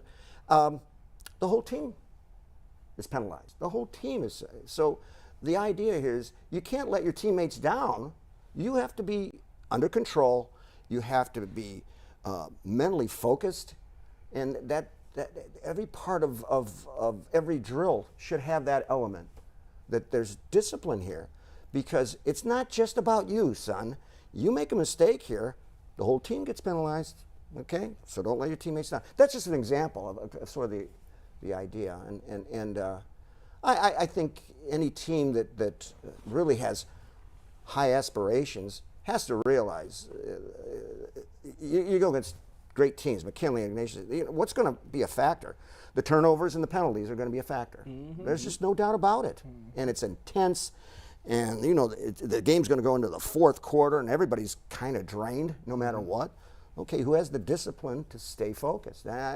That's an important part of practice. That's an important part of training. How's that? Yeah. Because it is training. Sure. I'm upset with you. Oh, I'm upset with you. Having a rough day. I'm 0-2 against you in high school. Really? Yeah. I went to Bedford and we lost. Okay. Yeah, back-to-back years. It wasn't good. Especially my senior year. You did us pretty bad. What was that score? 51-13. Oh well. It's pretty bad. Wow. But out of all of your success and all of your championships, is there one that stands out to you more? Okay. There you go. I would just say this. There's times when, on paper, we weren't supposed to win. Yeah. And things happen in a game, right? And you find a way. But if you don't win the first one, I don't know if the younger kids believe you can do it the next year or the following year can do it, right? And that we won in 1988. No other Division I team from the greater Cleveland had won Division I state championship. Okay. It just hadn't happened. It was Cincinnati. Cincinnati had a stronghold for years with Moeller. Right. Moeller Princeton. was there. Princeton. Moeller was so strong. And and we had never made it into the playoffs before that. That was our first year in the playoffs. No kidding. That was the first time we were in it, so it was kind of a new experience for us. And it came right down to the wire. Princeton won the state championship the year before, and they were good. But it came down to a goal line stand at the end of the game. Win it. That's my type of game. And everybody's going crazy and quite emotional, all those sort of things. But what I always look back at, there were a bunch of the freshmen and the sophomore guys were up in the crowd, and they're going, I want to do that too. Yeah. Coach, tell me how to do it. Yeah, well, come on. We're going to work. So you got to have, if you get that breakthrough, okay, I know, it starts So that happening. was the special. All of them special, but that one, I think a circle that one, around it. Yeah, and I don't want a bunch of past players mad at me now. I understand. Question. Okay. So we shouldn't ask you the best coaches, the best players you've coached in your career. No, not that one. I understand. Coach, the general consensus, like as we get older, all of us, is like, kids today are softer or kids today are whatever, but you've coached kids for, as the head coach for 40 years. Have, you talked about the drills are different and stuff like that, but are kids that much different as much, or is it actually true? Are kids a lot different? I would just say this. Once you get them onto the field, right, and blow that whistle, they want to play football. Yeah. They want to play football. Right. Where you probably have an issue, and teachers will tell you this, and parents, well, you got your phone out, don't you? Yep. The phones. That's it. This gets to be more distraction. I can't imagine when I was in school. Yeah. And they need to go back to flip phones. How about no phones? But that you notice that in the classroom. Yeah. You notice that right now, as we're this week. When I leave here, I'm getting ready. We have one of our acclimation days. The state is allowing acclimation days the last week of July. That used to be August 1st. Remember that? Yes, sir. And you'd spend the first how many days a helmet and a T-shirt. Yeah. Well, they're allowing it now this week because the season moved up a week. It did, yeah. So let's get the kids a fair amount of practice. So they moved it up here, and the point being made, with the phones and the games and all that sort of stuff, are they outside enough? I'm sorry. I finished my chores and went outside and bye, Mom, I'll be home for dinner. I mean, get outside every day. You're not sitting in here. Run around. The weather didn't matter. You were outside. Go play. But you just drive around the neighborhood. Kids, are they out there playing as much? It's like nuclear winter. You never see kids playing pickup games. Right. They're all inside with their phones. Come on. It's going to be 80-some degrees, 85, 90 degrees in August. And we're out there. So put the phone away, kid. Let's get outside. Right. Let's do things. And I think that's really, to me, the noticeable thing. Kids who love football play football. They do, and love it. And that's our job to make sure they love it. Okay? Yeah. I mean, they know it's a challenge. I mean, fellas, I was coached by John Wirtz, and at that time, there was John Wirtz, Bill Gutbrod, Augie Basu. Those guys were all World War II guys. Okay? Sure. So figure what practice was like. Yeah. It was boot camp. Yeah. It was boot camp. And we all knew it. We had these heavy jerseys because they had to last the whole year. And, and it was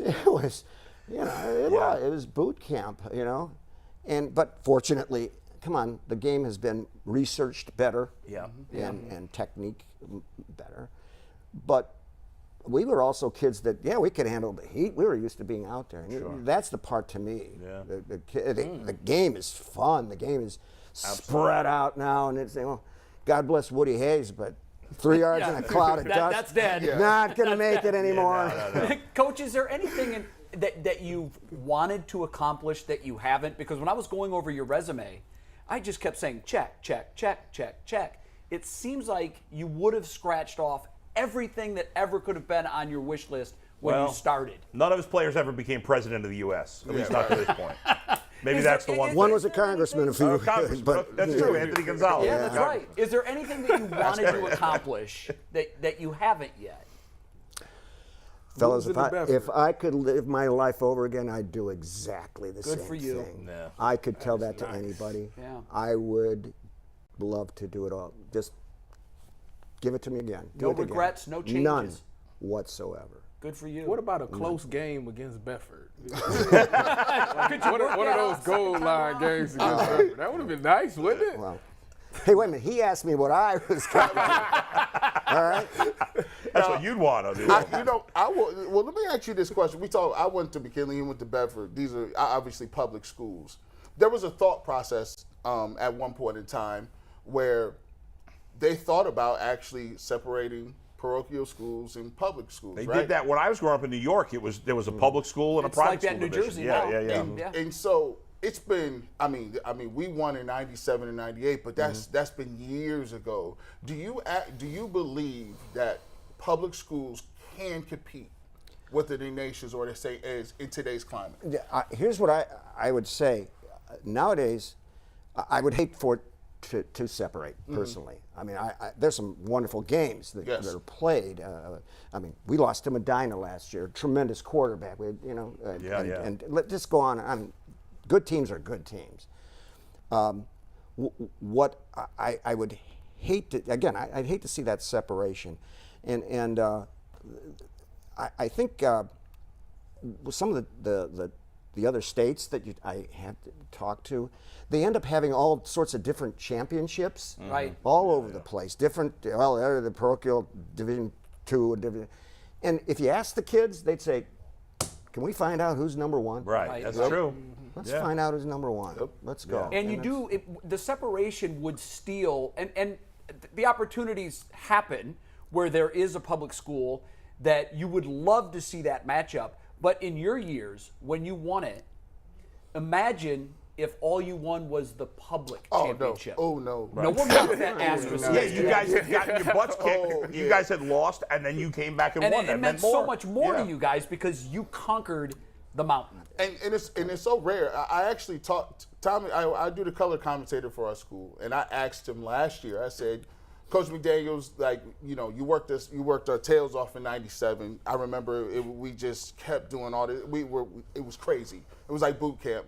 And I said, when they named us preseason number one, he said, I said, did you think about kind of not wanting that mantle? And he said, ironic story, he said he reached out to you. Yes, he did. I was going to just tell you. We talked on the phone. And tell me a little more about that. It's crazy. He said he reached out to you. Because a few years earlier, we were in that boat. Yeah. In '93, USA Today ranked us number one in the nation. Okay.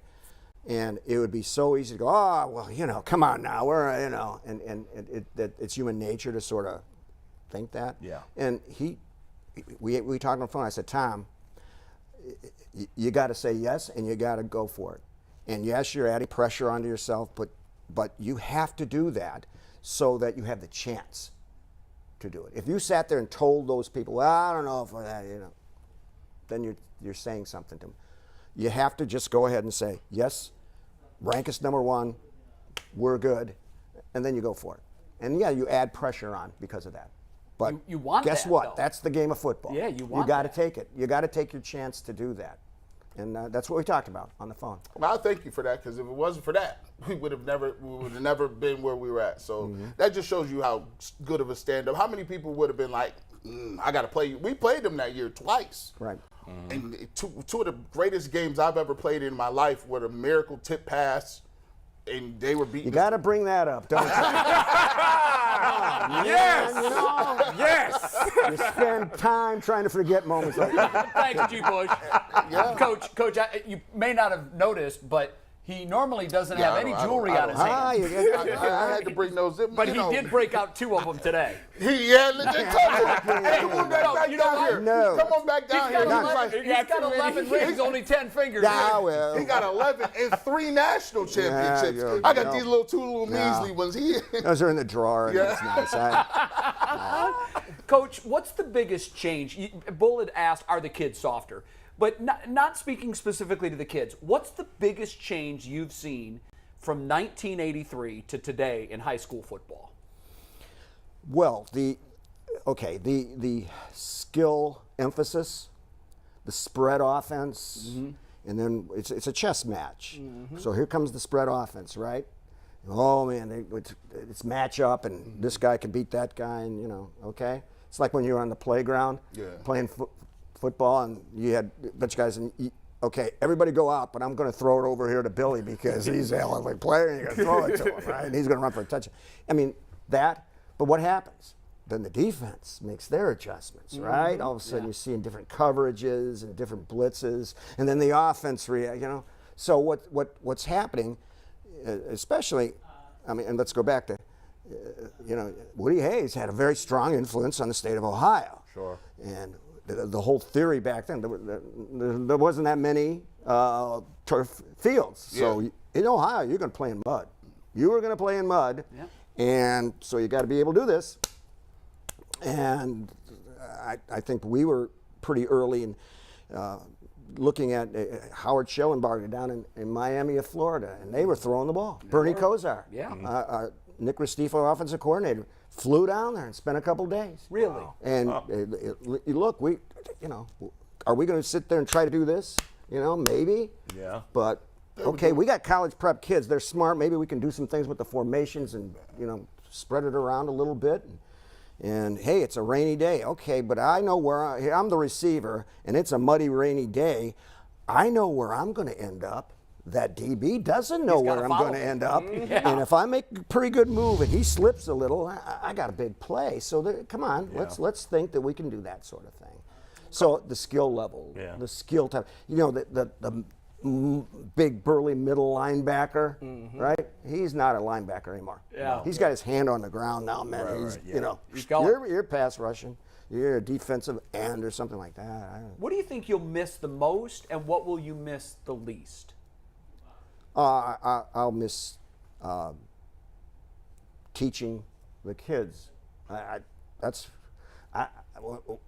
wanted to teach English and coach football. I didn't have any visions of grandeur. I mean, that's what I wanted to do, and I'll miss that. The relationships. I'll miss that. I would teach English, and the bell would go, and okay, change, put a whistle on, and let's go teach something else. Right, okay. Right. I'll miss that part. What do you think you won't miss about it? Well, it's 7 days a week. It is 7 days a week. There's just no getting around it. It's 7 days a week, and it's a blessing to earn getting into the playoffs. But add that up. Now it's 15 weeks of games. Right. Talk about the weeks before you start, and you're on fumes. You're dead tired. I don't care what age you are. You're worn out, but the adrenaline keeps you going. That's hard. That's really hard. For the players, for sure. But they're young. Yeah. They got that. They're built for that. They're built for that. It's hard. Coach, obviously you've had a ton of players play college, ton of players play Division I college, and a lot of players play in the NFL. You still have players in the NFL. How close can you follow their careers? Like, are you watching a lot of games on Sunday, or you just not have time for that? I don't get a chance to watch a lot of games. You can get some highlights and things like that. Sure. And really, even on Saturday, because we end up playing Saturday games, being independent, doing Saturday games, a lot. So, we have Tommy Eichenberg, middle linebacker for Ohio State, Rose Bowl. He's the defensive player of the game. Go Bucks. I saw that game. I mean, and then clips of the previous games, that's happening. That happened. Did you see, during my era, you had guys like Dave Ragone and Anthony Gonzalez was good, but his brother Joe was good too. Right. And obviously Charles Bentley. Did you have a couple of list of guys who they were playing for you and you said this guy has a chance to make it to the next level? Yeah, there's been a number that have made it. I mean, I'll mess it up and miss a few, but a guy like Jacob Bell the only scholarship Jacob Bell got was from Miami of Ohio, and I give the coach credit because he started to see something about this kid in his senior year. Junior year, you'd go, Yeah.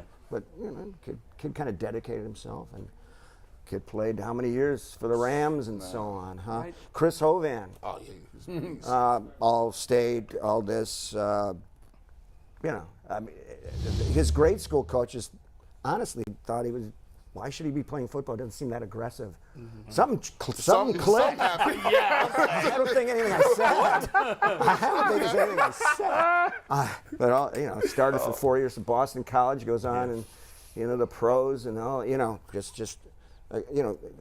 mean, guys like that, it's amazing how that occurs, right? And so we'll see. But there's kids that certainly that as a young player, you'd kind of go, I don't know, and they mature. One of them was Jake Ryan. He ends up middle linebacker from Michigan, played I think 8 years for the Packers and so on like that. As a freshman, he's this skinny little kid playing defensive back, second team defensive back, skinny little kid. Yeah. Amazing. He starts growing, and you see this athleticism, And junior year, he was 6'1", 210, And so the MACs were going, hey, we're going to recruit that kid? How nice. Well, he grew another 1.5 inches between junior year and senior year and added on another, 12 pounds, 50. Yeah. And suddenly he's 6'2.5", 225, running like a deer. And what ended up happening, Michigan lost a guy that day. You know how kids change. Yeah. They were all full. But there's the Ohio recruiter. He's going, oh, man, we missed a boat on this kid, right? Well, they had a kid renege on him, right? Mm-hmm. That guy got in his car, drove Ann Arbor, 2.5 hours? Sure. But he got in his car. Within minutes, he was in that car, drove down. We're offering. Wow. You never know. Yeah. How do you like your team this year? We graduated some guys. Right. I think there's some inexperience. They've worked really hard in the offseason. And that's, I think, for anybody to rank us at a high level this year, at this point, would be wrong. Right. That wouldn't be fair. There's other teams that have experiences back. Yeah. But if you love coaching football, this is why you have the adrenaline flowing. Because every day you're sitting there, and there's that kid that was pretty good last year, and hey, he's getting better. I need a scouting report on my nephew, Will Robinson.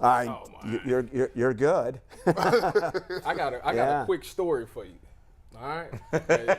It's going down memory lane. I got a couple pictures. First, I want to show you some pictures. We got the pictures from the last time we played in high school. Oh, my, okay. Roll some of them pictures if you got them from me, Mikey. I'm surprised you rolled these out. So listen. So this guy right here, Jake Mooney, he's a player of yours. Yeah. All right? And the story is, I played for the Browns in 2017 for OTAs. I got signed, and he tweeted this picture talking about. Oh, no. Right, okay, right? So, yeah, all right. So, ha. It's funny, right? So, but what did he say with the picture? No, not that time. This is the second time. That was the second time. So, so fast forward to this past season. The Browns was dealing with some COVID issues at the safety position and whatnot. And, I put out this tweet right here, a little short. I so happen to be in the area so I can come help out. He tweets this same picture again, and he says, nah, this, right? So at this time, I'm furious with it, because this is the second. The first time I let it go. You're the good. second time, I'm furious. That's it. So my response to him was basically that. Right there.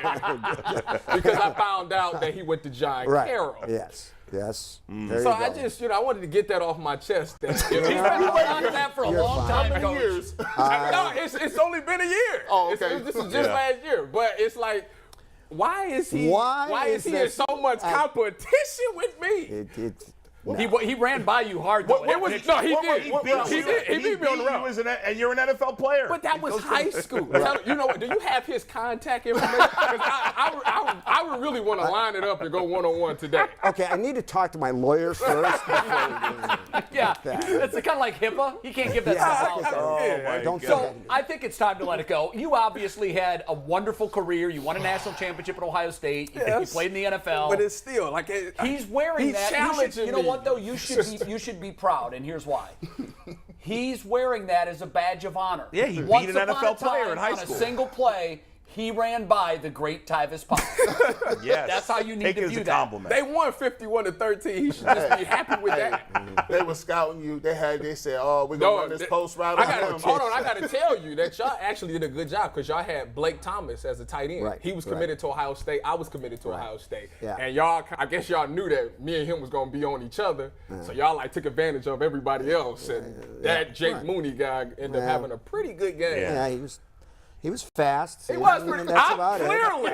It was clear as day. You know what, Coach? He was 2 steps at least faster than our man. That's right. But when the defense is going, well, there's that tight end. We got to make sure we stop him. That's right. Then the other kids should be going, okay, sounds like a good game plan. That's what happens. I asked you about Will. And Yes. I would be shucking my family responsibility if I didn't hear what you had to say about Will, because I love the kid. Yes, Will is committed to Holy Cross. Yes, which very is a proud. Division I. Yes. The league plays, Fordham and it's a nice league. It's very, very high academic. Very because bright he's kid. a 4-point plus. Gets after it on the defensive line. He had several Ivies offer him too. Right. He just visited Holy Cross and felt this is a great place academically and football-wise great. He elected captain by his teammates. Yep. So Always a big honor. And it is, and I over the years, it is consistent that it's not because he's my best friend I'm voting him for captain. It's who's the leader here, and that's so when I said this is a good thing. It's a good thing. Good. He's I'll be a good watching player. closely this year. He'll be a busy player. I know he will. I know he will. We have to use him in multiple ways. So. Any thoughts as you go into your final season? I know you said earlier, no regrets, wouldn't change a thing.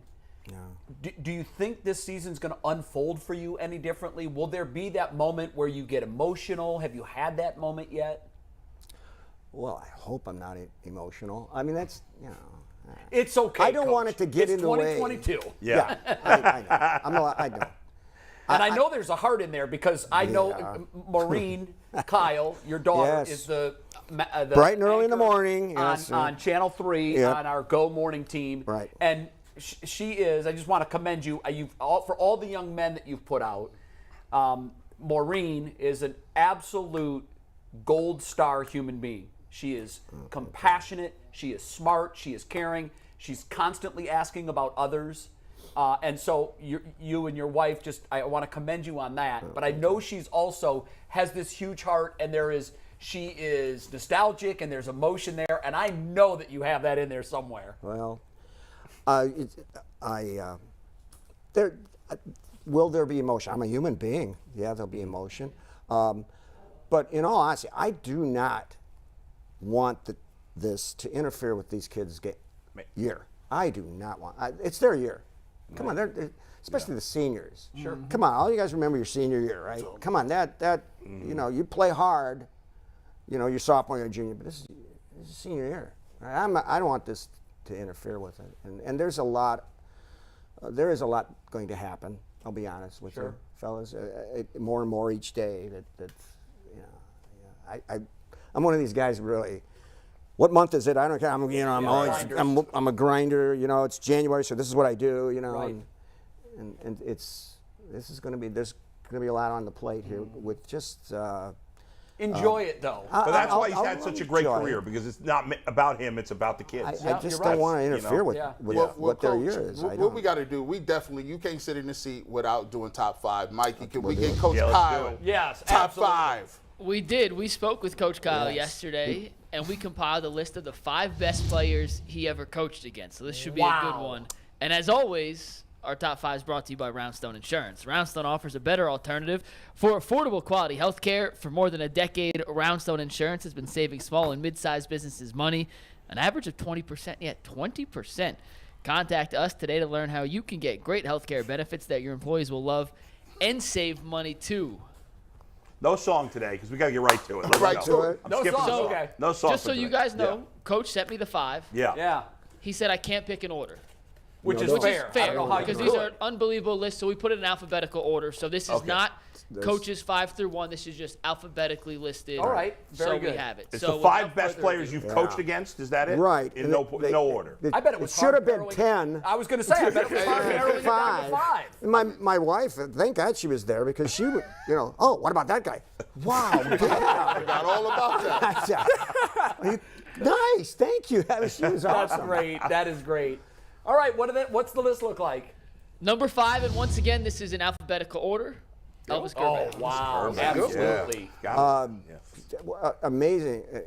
He was, Bill Gutbrod and the St. Joe Vikings then ran the wishbone. They ran the wishbone. He's a wishbone quarterback, right? Wow. And Gary Moeller, God bless his soul, Gary just passed away, great coach. He recruited the Cleveland area, and he a name that's coming, Desmond Howard. He came to a basketball game to watch Desmond Howard play because they already offered Desmond. Yeah. And they're going, who's that kid on the basketball court? This is a true story.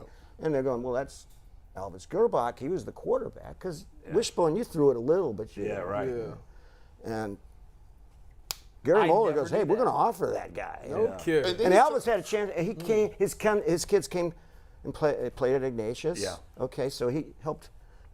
Still a Cleveland guy. He helped coach with Nice. so that was great. He's still a great friend. And Wonderful I had to put him on here because we played him in a horribly muddy game, and Desmond broke one. He was gonna. If it weren't muddy, he would have broken 3. We were hanging in there. As long as he didn't do the Heisman pose. Here's Elvis. I know. Elvis is a big guy, and he'd keep the ball, and our guys run up to hit him, and fall back. Gain of 5. Yeah, exactly. Okay, number 4. We just talked about him. Desmond Howard, Heisman winner. Amazing player. Oh, come on now. Tremendous. You had to pick that picture because we ain't had no high school picture. Hey, listen, it's better than the one of him Heisman posing in the end zone. I guess I give you that. What a great player. He had the Heisman right there in that picture. He got loose. And wasn't come on. You guys know he's not the biggest guy in the world. No. Right? No. But he's pretty tough. You stand next to him in street clothes and you're like, wait, what? He was a He tough, was great okay. kid. He was okay. Decent. I think he's still the only player that's won a Super Bowl MVP and a Heisman Trophy. And when you think of it in those terms, those are the 2 of the biggest, single season or single game awards in the sport. Should have been Burrow last year. He's the only guy that's won. I'm not impressed. Both. Come on. Not impressed. Oh my God. I've What a known hater. Desmond for many years. He's a great human being too. He's a good man. Like if he Good was a guy. bad person, I could be like I could hate on him for the Michigan thing. I still give him grief for going to Michigan instead of Ohio State, but he's a great guy. Number 3. You mentioned you wouldn't recognize Desmond Howard necessarily in street clothes. You would recognize this guy, a Buckeye. Oh, yeah. Oh yeah, Pace. Sandusky High School. Hey, listen, this dude, oh my God. The first time we scrimmaged him one year, the first time you saw him, we was like, this guy can play at Ohio State today. And he could have. Yeah, I believe it. Best left tackle ever. Best probably lineman to come out of Ohio State, period. I mean, in high school, you could see, we played Sandusky for a few years, right? And there's this guy, and he could move. And I had the pleasure, back then there was the Big 33 game. Yes, sir. Yeah. The Big 33, and the year before, Ohio lost, so I was like the second guy. Come on, we can't lose these guys again. We can't lose, come on. So, So you coached big. Orlando, we need you, man. Come on. So, and one of the, honestly, just quietly. So soft-spoken. Yes, sir. Just wonderful young man. He was so impressive, right? I mean, he had all these accolades and just a soft-spoken. Unassuming. Coach, let's play. He and was a hell of a basketball guy. player. He took Sandusky to the, I believe, state semis where they lost like a 1 or 2 point game, and he had a dunk in that game, and all the Ohio State football fans were watching it because, of course, they knew he was going to go there as a football player. And who was going to drive the lane in that game against? Who's going to get in front of him in a basketball court? Right. It looked ridiculous, just how much bigger he was. Wonderful person. NFL Hall of Famer. Yeah. Number 2. How about a UCSS contributor, Robert Smith? Oh, very nice. That's right. He's on with us every week now. Is he? Yeah. Or will be during the football season. All right. He had sneaky speed. He was sneaky fast. Well, he was like 100-meter dash. Right. He ran the. Yeah, because I also coached track. Sure. 100-meter, fine, but the 400, I mean, he 200. Whatever. And relays. And when he was a sophomore, I remember him from track as a freshman. And I'm going, well, this kid has speed, but is he a football player? We go, he was like the second game of the year. Is he a football player? We found him pretty early. Yeah. Right? And we're like, uh-oh. So honestly, by the time now we're going to play him the next year, and we had a Robert Smith defense. Did you really? That's what we called it. The Robert Spies. Smith defense. How did you try to contain this guy? All speed. Well, for sure, you had on the wide side, you had a corner that was going to keep leverage because if he would hit and bounce outside, back. All right. So, and the linebacking, we did a couple things with the linebacking just to try to get an extra guy to the ball, off tackle and things like that. And it wasn't easy. we had to live with man coverage because you had to have the safeties reading okay, safety. I know you're 10 yards back, but could you read the blocking scheme and fill the gaps?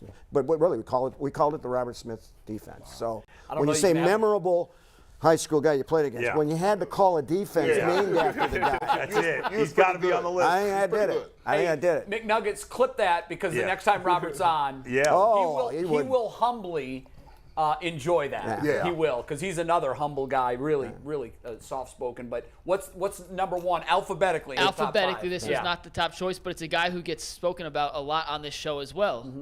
A mentor quarterback. Steve, let's take it. There you go. Mitch Trubisky. Yeah. He was nice. We had people will always talk about a playoff game where it was triple overtime, and we were good and they were good, and Mitch won the game. I mean, and he was a good runner, and that's what would kill you. I mean, he would take off and run.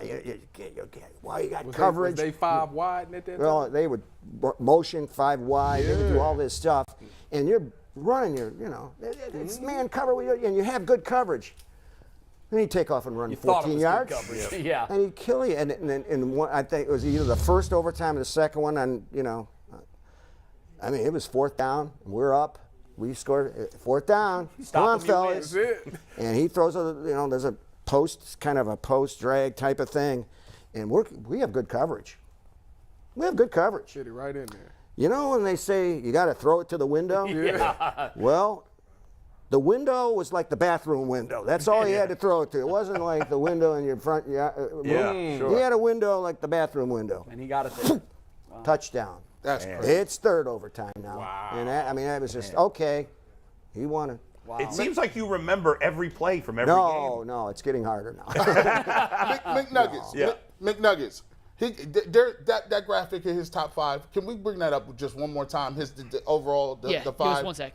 You know what's so crazy is there's guys on there. Think about this. These are all pros, but you guys have a Heisman Trophy winner, Orlando Pace is a Hall of Famer. Yeah. All these guys are in all the Ring of Fames, and think about it. He won 11 championships. Sandusky ain't got a championship. He won 11 championships. 11. In one of the best football states in America. That's crazy. Yeah. That's crazy. Coach, we're thrilled to have you here. We're going to be watching your final season with great interest. Enjoy the ride. Wait a second, real quick. Go ahead. I know you got to go, Coach, but I got to ask you one last thing. I think it's very important. What's the best advice you think you could give to a kid that's playing, or you've given to a kid that's playing? And what advice do you give to other coaches when they ask you, how do I do this? Well, let me start with a younger coach, because I get that a lot now. Yeah. I didn't 50 years ago, but so I get that a lot. And right away, one thing I would tell a young coach is simply this. make sure that young person, I would say boys, but young ladies are playing football now too. Yeah. You know that, and Yeah. that's great. That's great.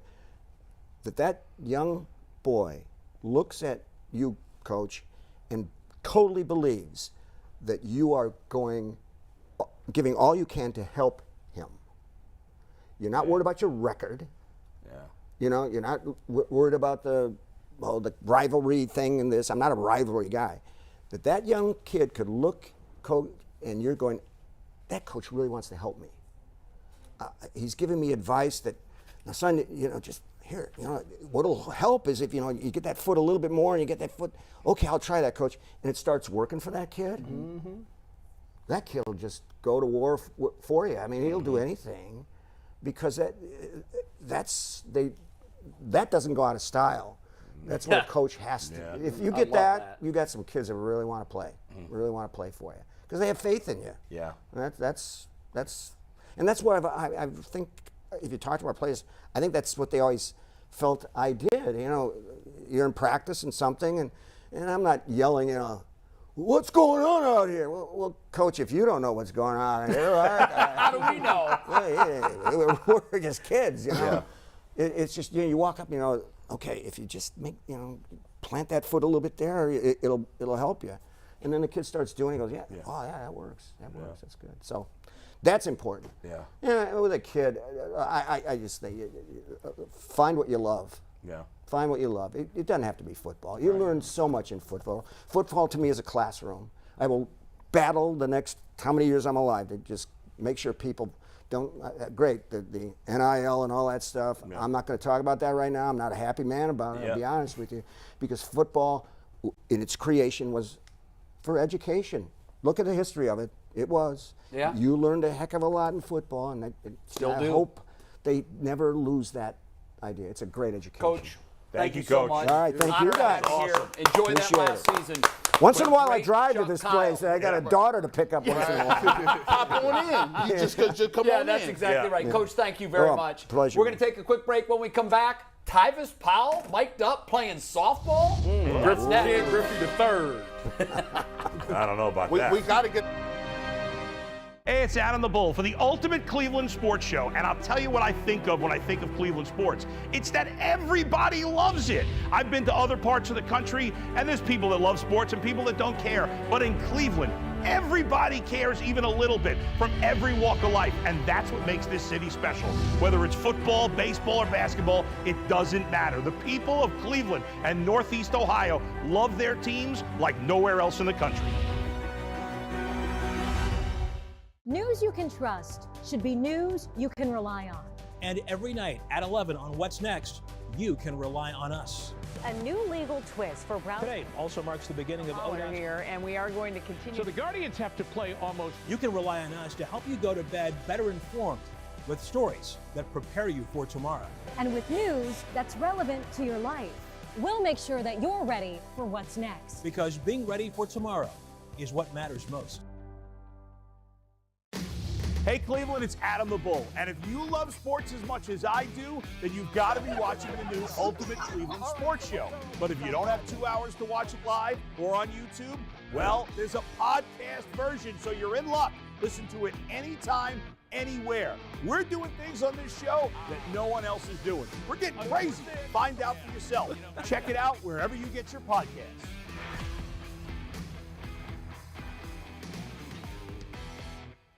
We face challenges every day, some bigger than others, and we never know what's around the corner. Through the highs and the lows, whatever we face it together. Each morning on Go, we are here with the facts, because what impacts you impacts all of us. And understanding those facts helps us to make informed decisions for our families, our communities, and our future. We are here for you every step of the way. Go, weekday mornings, 4:30 to 7 a.m.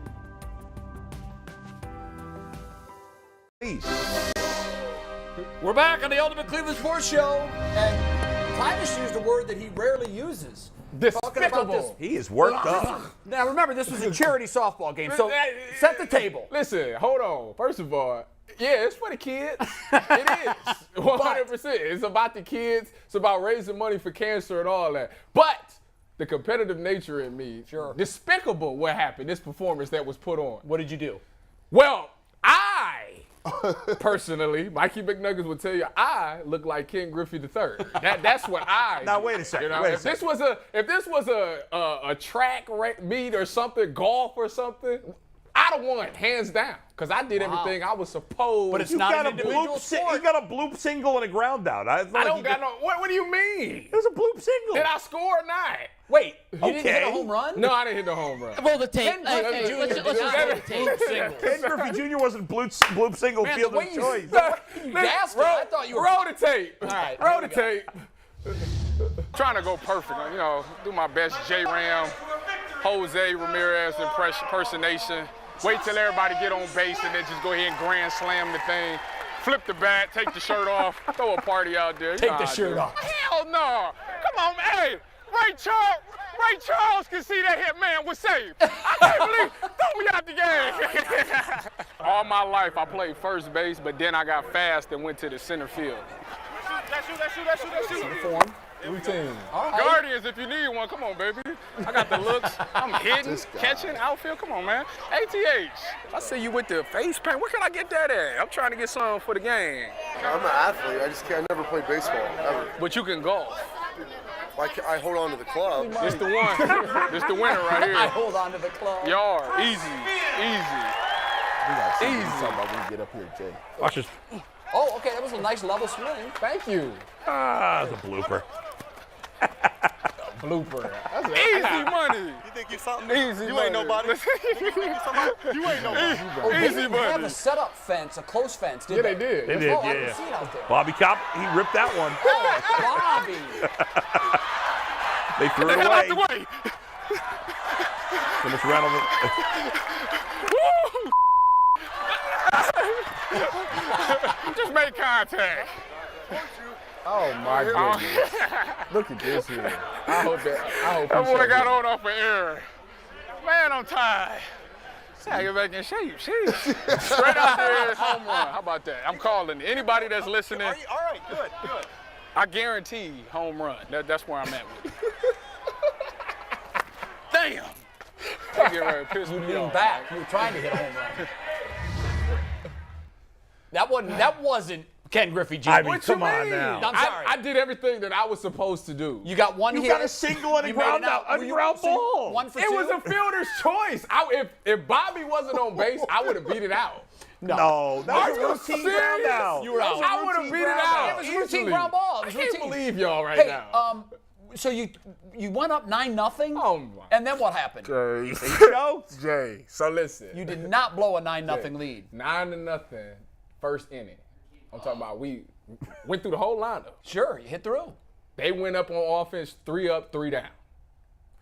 You know what the final score of that game was? 11-10. We scored 1 run in 7 innings. How does that They happen? scored 9 in the first and then 1 for the next 6 happened, innings. dog? What happened? What happened, dog? I think everybody got complacent.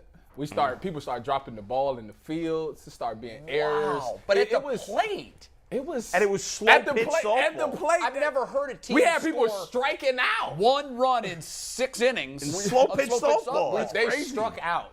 Who struck out on what names? Jalen Holmes did. I wish he would have showed you the no. clip. That's Jalen Holmes embarrassing. struck No, right out. What were you for the game? Because I know you had more than 2 Only at had two. bat. Only had 2. How did Why? you have They- two That's at-bats? what I'm saying. I only had 2. I have no idea. Oh, because you were going 1-2-3, 1-2-3. You didn't even get back around the lineup a third time. Nope. Oh, that's It was unfortunate. that is very. And I thought unfortunate. I thought I would be okay. No, I was hitting like 6. So you had to have gotten up a third No, time. no, he because didn't. Literally, I can the confirm. last. No, I I was going. If You were on deck? I was on deck for the. If we didn't Yeah. win another inning, I would have went. So you guys had like 12 batters in the first inning and then basically 1, 2, 3 the rest of the No, game. real quick, let me give you a little context Yeah. here. One thing you guys didn't see in that video, Tyvus made another phenomenal catch in center field. Okay, that so he you did couldn't it in the tell on field. We'll video. give him credit for the field. No, he really did. We had some camera issues Did out he leave there. his feet? It was a diving catch? No, or it was just- a running catch in center field that Okay. he reached across Covered his ground? body. Come on, Yeah, man. it was a really nice I'm catch. Jay, I could have been professional baseball. Oh my No, I'm gonna tell the world. Hold on. Oh my Is this the God. camera? I could have technically. I made a business decision. Oh my It was a bad one. That's a bad business decision. No, always go with baseball players baseball. make more money. No, but it's harder to make it in baseball than football. But you could have. But the money's guaranteed in baseball. If I would have took baseball as serious as I took football, I easily. Did you play in high school? I did. I was playing varsity as a sophomore. What was your batting average? Don't in high know. school? It was You don't something know? in the high twos. That's not good. That's not good in for high school. What you mean? No, I need a 500 average. No, I ain't hit no Oh, 500. you got- We ain't doing that. Major league players hit like 600 in high they school, do. 700. They do. The other thing that you guys don't know about this charity softball game, there was like 19 people in the lineup. So Tyvus getting up twice. Yeah, it wasn't a 9-man lineup. Yeah, it that was typically like a 20-person happens. lineup. Yeah. And there was an inning where an Ohio State softball pitcher pitched. Fast pitch. Real pitch, yeah. And nobody touched that. I want Tyvus to tell you how Jalen Jones did in that at-bat. He struck out against slow pitch, and then he faced the fast pitch. And Tyvus, this is your boy, so I'll let you take it away. It was one of them ones that. So I actually got. She got lucky because the inning before I had just ground it out. So you wanted to see that smoke. I would have took her yard. You couldn't even take the slow pitch yard. My first time at bat, it's not like I warmed up or anything. That was my first time swinging a bat in like 2 years. It's softball. I love What do you mean? You don't need. I haven't played softball in 30 And years. Tyvus is smelling I himself. love the fact that he's delusional about everything. I know. It's amazing. I would have gone pro. Are you serious? You know You what? believe Hey, that? I'm telling you here you. saw Napoleon Dynamite. You remember Uncle Rico? We'd have won the states if Coach would have put me in. Just saying. But anyways, Jalen Holmes went I up would have there. gone pro. Jalen Holmes went up there against this Second fast round. pitch, and she Smoked. She had no. Good morning, good afternoon, good night. Yeah, it was like so when he went up, the defense walked to the dugout because they knew that he was getting struck out. Yeah. We walked out there and let's go because we already. How knew he was struck did y'all have somebody that could have caught her? Did you have to have a Division I? They probably had a catcher. Yeah, she probably brought a catcher. brought a catcher. Yeah, they brought a catcher. Oh, okay. I was about to say y'all can't catch You that. guys remember Jenny Finch, right? Yes. The Olympic pitcher. Yeah. So one time they thought it would be cute to have me bat against Jenny Finch. What you do? She was talking all kinds of garbage. You're not going to touch the ball. You won't foul one off. You won't put it into play. Oh, she was. Oh, now, wow. I looked at the first 2 or 3 pitches because, guys, what I'm telling you, first of all, it's 45 feet. Yeah, it's real And close. That's from it here might to be here. 42 feet. And it's like, it's on you so fast. It is like a 95-mile-an-hour fastball. So I just stood in the batter's box, and I said, I'm not going to swing. I want to see 4 or 5 pitches. She put one under my chin that damn near hit me. And she did it on purpose, right? She wanted me off the plate because she saw that my toes were right at the edge of the batter's box. I wanted to get my that's hands where I out was there. at. So the deal was she was going to throw 10 pitches, and she guaranteed I wouldn't hit one. And I definitely wouldn't put one in play. So I swung and missed it the first 3 so bad, guys. I was so late. I heard the ball hit the glove the first time I swung, and I was like, my bat wasn't even through the zone yet.